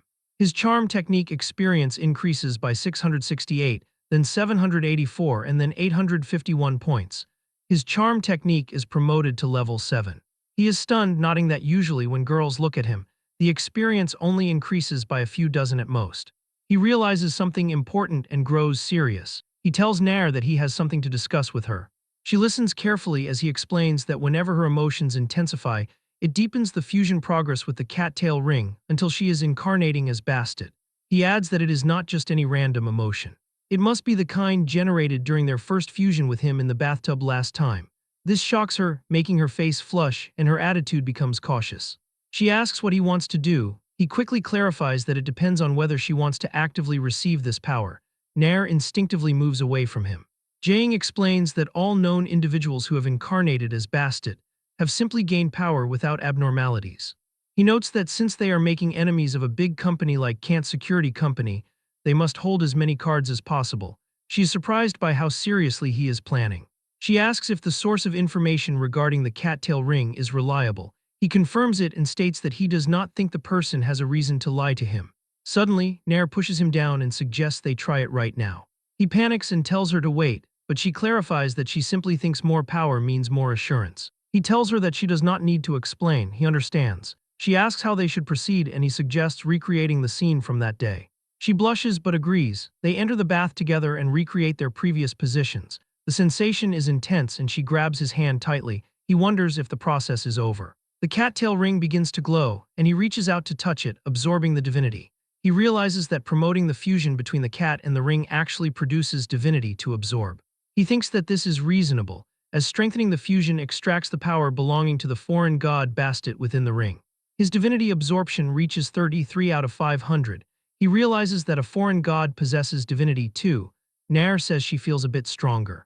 He feels it as well, reflecting that with his current constitution, ordinary people using knives might not be able to leave a mark, but she just scratched him casually and his arm was torn open. He asks if the enhancement is only for her physical body and encourages her to feel if there are other powers. His divinity absorption reaches 102. She raises her hand and reveals her claws. She explains that this move is called Serpent Slaying Vanguard. One of the titles for the goddess Bastet is Serpent Slayer because she killed the Chaos Serpent Apep, and she gained the ability to restrain snake-related things. He wonders about snake-related things, and she points out that dragons and snakes look similar, telling Jang that his hidden dragon style is also within her restraint range. Nair reaches out and touches the golden scales on Jang. He expresses disbelief, realizing that by practicing a technique related to dragons, he has accidentally given himself a built-in debuff. He argues that it cannot be correct since the hidden dragon style is just a name rather than an actual dragon, yet it is still countered by her power. Nair proudly declares that this is simply how god-level abilities function. They do not need to be reasonable. Even techniques with dragon in their name fall within her restraint range, making him think the situation is completely ridiculous. However, a new thought strikes him. He realizes that with this ability, Nair can now torment the dragon sect however she pleases. She acknowledges that he is right and declares she no longer has to listen to them, vowing that if they dare to come looking for her again, she will ensure they have a memorable experience. A wicked smile spreads across her face as she laughs. He grabs her cheeks and tells her to stop, suggesting they leave future problems for the future. Afterward, they go to bed, and she returns to her cat form to sleep quietly beside him. Jang reflects that he only activated the fusion of the cattail ring once, yet he obtained an astonishing amount of divine substance, gaining 309 units, which is equivalent to an entire god relic. But in the end, what exactly is divine substance? If it is the source of a god relic's power, then any relic he drains should logically lose its strength. However, the relics he absorbed energy from have not changed at all. He decides not to dwell on the mystery and focuses on upgrading his skills, so Twin Life advances to level 3, which required 9 out of 500 divine substance for the upgrade. The passive effect still grants 2 lives and allows him to choose a resurrection time within 7 days, while the cooldown has dropped from 80 days to 70 days. He realizes that each level reduces the cooldown by 10 days and wonders if he will have infinite resurrection upon reaching level 10. The system presents him with a choice for a passive effect, and he wonders what he should choose for this passive effect. 3 days later at the Hidden Dragon Dojo, Jang chooses to strengthen his physical defense. When he throws a punch, the impact creates energy ripples in the air. He reflects that while reaction speed was also a good choice, the limits of the 5 great killing moves of his style are tied to his body's endurance. He attempts a technique infused with Jin force. If martial arts were mathematics, then the coordination of movement and force would be like a series of different mathematical formulas. Twin Life does not change the formula but is directly superimposed on top of it. He observes the final power is doubled, and the force of his strike shatters the floor. The rolling wind and thunder is already a punch that can explode with double power, but after reinforcing his defense and stacking the Twin Life effect, the result is borderline invincible. Zhu Shaniang calls out to him and says someone is looking for him, her tone indicating she is not happy about the visitor. It is Void Blade. She states she has something to say to him and he did not expect her to show up in person. Shaniang questions him about the woman's identity, but he says he cannot explain. Void Blade interrupts and asks if they are finished chatting, nodding her time is precious. Shaniang snaps back and yells for her to just say what she wants instead of being mysterious. Void Blade replies calmly that only Zhu Jiang alone can listen to this. This answer makes Shaniang even more annoyed. Void Blade suggests they find a place with no people, while he thinks to himself that this is bad. Once they are alone, he asks what is so urgent that she had to come in person. She tells him not to be nervous and explains she is here to pass a message from someone. He immediately guesses the message is from Wu Yuking. She confirms he is right and projects a hologram of a young man, introducing him as Otogi Suzuka, the third heir of the Otogi clan, which is one of the Far East's 6 great Zaibatsu. The blade in his hand is a god relic, God 519, the Unbreakable Blade, whose ability is simple and named Indestructible. He thinks the concept of the strongest spear and shield is a bit idealistic. She knows what he is thinking and explains that among existing relics, there is no unshatterable shield or such existence that can counter it. She mentions that someone once used a special method to expose the blade to directly withstand high temperatures of over 10 million degrees, and the result was that the weapon remained completely undamaged. He asks if this is a new containment mission. She shakes her head and notes God 519 is not out of control and does not need containment. He asks what Wu Yuking needs him to do. Void Blade clarifies that it is not about what she needs him to do, but whether he is willing to do it himself. He realizes that Wu Yuking wants him to get the relic. She explains that Otogi Suzuka came to Zhu to participate in the U19 Unlimited Fighting Tournament, and if it were normal times, making a move on him would cause a severe diplomatic incident. However, she explains that God 519 possesses the characteristic of choosing a master, and reveals that when the person holding the blade loses to another person, ownership transfers to the winner. She asks him if he likes God relics, and tells him to go get it with his own hands. She says he simply needs to defeat him in the fighting tournament to make God 519 his. Meanwhile, at the Southern City Pier, a disciple reports to Mantor that their little junior brother has been in the limelight in Fengcheng. He notes the Golden Wind Dojo's reputation has spread after 12 preliminary crushing victories. Mantor scoffs and says the disciple is getting carried away after a few wins, thinking the boy lacks steadiness and will become a laughingstock. Another disciple, Bai Jiang, argues that the junior brother is a prodigy and that being a bit arrogant is not bad. Mantor asks if White Raven is still biting tight on their trail. Bai Jiang replies that he silenced everyone who knew about the matter, so the agency cannot ask anything, though he expresses regret over the death of Kaiping. Mantor says he is also regretful but calls it a small setback on the road to success, telling Bai Jiang they must look forward. He asks about the little junior brother, and Mantor answers that the path he has to walk is different from theirs. In addition, he orders Bai Jiang not to reveal what they are doing to Chengshuan, as he is about to participate in the finals and should not be distracted, and Bai Jiang agrees. Zhu Jiang is completely dumbfounded by the current situation. He had only informed the master that he was going to participate in the U19 Unlimited Fighting Tournament, yet all of them have followed him to Fengcheng. Shaniang explains that it is far too dangerous for a young boy to be out on his own, stating that as his senior sisters, it is their duty to protect their junior brother properly. He immediately asks who exactly the dangerous person is among them. He then turns his attention to Nair and asks for her reason for being there, wondering with a hint of sarcasm if she is also there for his protection. She blushes and explains that they must still persist with the matter of deepening the fusion with Bastet. He asks if she has become addicted to the process, causing her to break into a cold sweat while answering that she is absolutely not. Shanying notes how close his relationship with the cat has become, pointing out that he even brought her along for an away match. Nair mentally tells Shanying to mind her own business, as she simply wants to be with Jaeing. Shanying then remarks that it must be difficult to train with the animal around and suggests putting her in a hotel instead. Nair immediately threatens that if he dares to do that, she will run away from home. Jaeing is left completely speechless and finally accepts his fate, declaring that everyone can go together. Later, inside the room, Shanying provides a lecture. She warns him that with his current level, he absolutely cannot defeat Otogi Suzuka. He asks her what level she believes he is at right now. She replies that he is probably around level 3, so Jaeing asks if this level system is specific to Feng Cheng. She proudly explains that she invented it herself. He stares at her in disbelief, but she insists her judgment is based on evidence. She explains that Suzuka entered his sect at 10 years old, became the head disciple in just 5 years, and earned a title in the martial arts world 3 years after that. Since her strength is comparable to their eldest senior brother, Shanying asks Jaeing if he believes he can beat the eldest senior brother right now. He reflects that although he has not been in the sect long, there is still a significant gap between himself and the eldest senior brother, admitting that if they were to fight, he would likely suffer a crushing defeat. Shanying is pleased with his awareness, but clarifies that her main point is actually about the tournament itself. She explains that the U-19 Unlimited Fighting Tournament is the only global competition that allows the use of weapons, where the strength of a weapon will affect the outcome of a match to a large extent. Furthermore, a contestant's strength is closely related to their proficiency with their weapon. She asks him which handy weapon he would pick from the collection. He replies that he would not choose any because he only believes in his fists. Shanying then asks if he would still insist on that way of thinking if she told him that Suzuka wielding a weapon is as strong as 9 eldest senior brothers. Jaeing is shocked at the thought of facing 9 of them. She writes the term wielding a jiuxi sword on the board. He thinks that even though he has never personally fought the eldest senior brother, the man has long since mastered all the killing moves of the hidden dragon style. Even if Jaeing trains turning golden scales to the extreme, it would still be difficult to defend against a full-strength strike. And if 9 of him attacked at once, there would be only one result, undoubtedly defeat.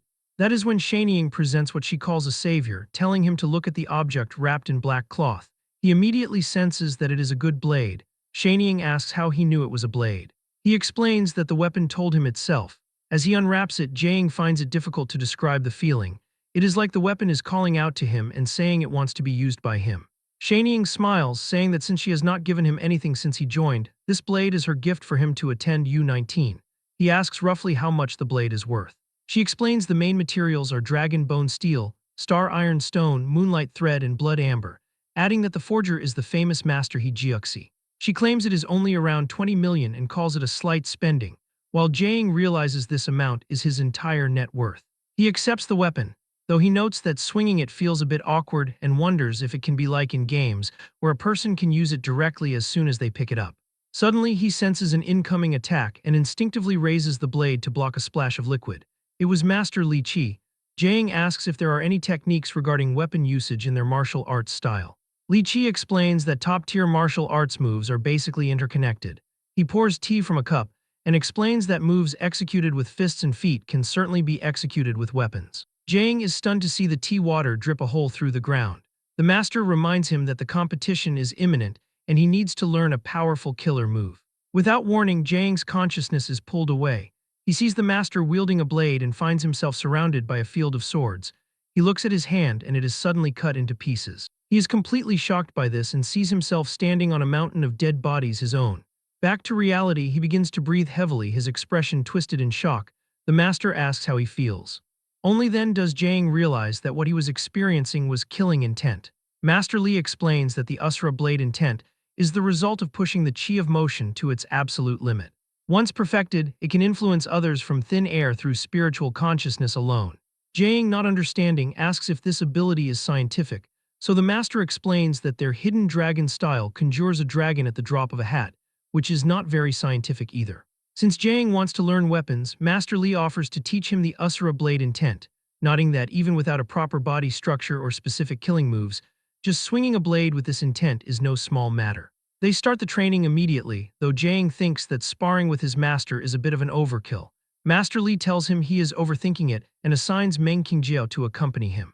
The master instructs him that he doesn't need to consider moves or anything like that, but should instead just attack Meng Qingjiao with the determination to kill. Jiang reflects that since the opponent is his senior sister, there is no need to hold back. He launches a sword strike at her, but she dodges cleanly. She counters with a fast palm strike, but Jiang cannot dodge the attack and she stops before she hits him. He tightens his grip on the weapon and prepares to go again. Master Li observes the training and realizes the kid possesses significant talent in using weapons as well. He estimates that at this rate it will take at most a week, or perhaps only 4 days to get the hang of it. Suddenly, a disciple rushes in and reports that someone claiming to be from the Golden Wind Dojo has barged in looking for trouble. Before the disciple can finish, he is shoved aside. Li Chengxuan, a direct disciple of the Golden Wind Dojo, steps forward and challenges Jiang to a fight to the death. Jiang asks who he is. Li Chengxuan introduces himself as a direct disciple of the Golden Wind Dojo and declares that if he wins, Jiang must answer a question for him. Jiang recalls this name from the participant list Wu Yuking gave him, realizing this person is from the dojo related to the Cockroach Men. Master Li tells him to go exchange a few moves and assures him not to worry since this is his master's territory. Jiang asks for enlightenment as he accepts the challenge. Bai Jiang remembers the news headline about a 17-year-old killing non-human monsters. He warns Li Chengxuan that this youth is strong and must be handled carefully, but Li Chengxuan scoffs, claiming he has seen many people who look strong but are weak on the inside. He tells Jiang that he is 1 year older and says he can be called Brother Li. He whispers for Jiang to relax, saying he will hold back as the big brother so Jiang does not lose face on his own turf, but Jiang sighs and tells him he talks too much. He stabs his blade into the floor and vanishes, leaving Li Chengxuan confused by his disappearance. Jiang appears behind him and asks if he is looking for him, but Li Chengxuan smiles and turns around, saying he has already guessed his position. Their fists collide with force and Li Chengxuan is pushed back. He smiles and realizes the kid is not simple. Jiang's hand bleeds as he notes that the Golden Wind White Rainbow Sword deserves its reputation. Strange to say, this is his first real combat with a martial artist. His past opponents were either cyborgs or monsters, and he is glad to finally meet a decent opponent. Li Chengxuan charges with his hand covered in blade energy and swings his hand, but Jiang blocks with his arm, and the strike barely scratches his golden scales skin. Li Chengxuan is shocked that a 17-year-old could already cultivate that technique. Jiang tells him to cut the crap and punches him. He launches a flurry of strikes while his opponent is in the air. Master Li and Nair watch his performance, while Zhu Shanying is impressed by his progress. Jiang wonders if his opponent's cultivating style also enhances his physical strength. He notes that while anyone else would collapse after a few hits, Li Chengxuan is like human-shaped steel and remains unmoved. He then spots an opening and activates Twin Life for a finishing move, but just as he is about to attack, a loud voice commands him to stop. Jiang is startled and he immediately retreats. It was the mentor Jiao Hongyuan who said that. He steps forward and states it is just a match and there is no need to go for the kill.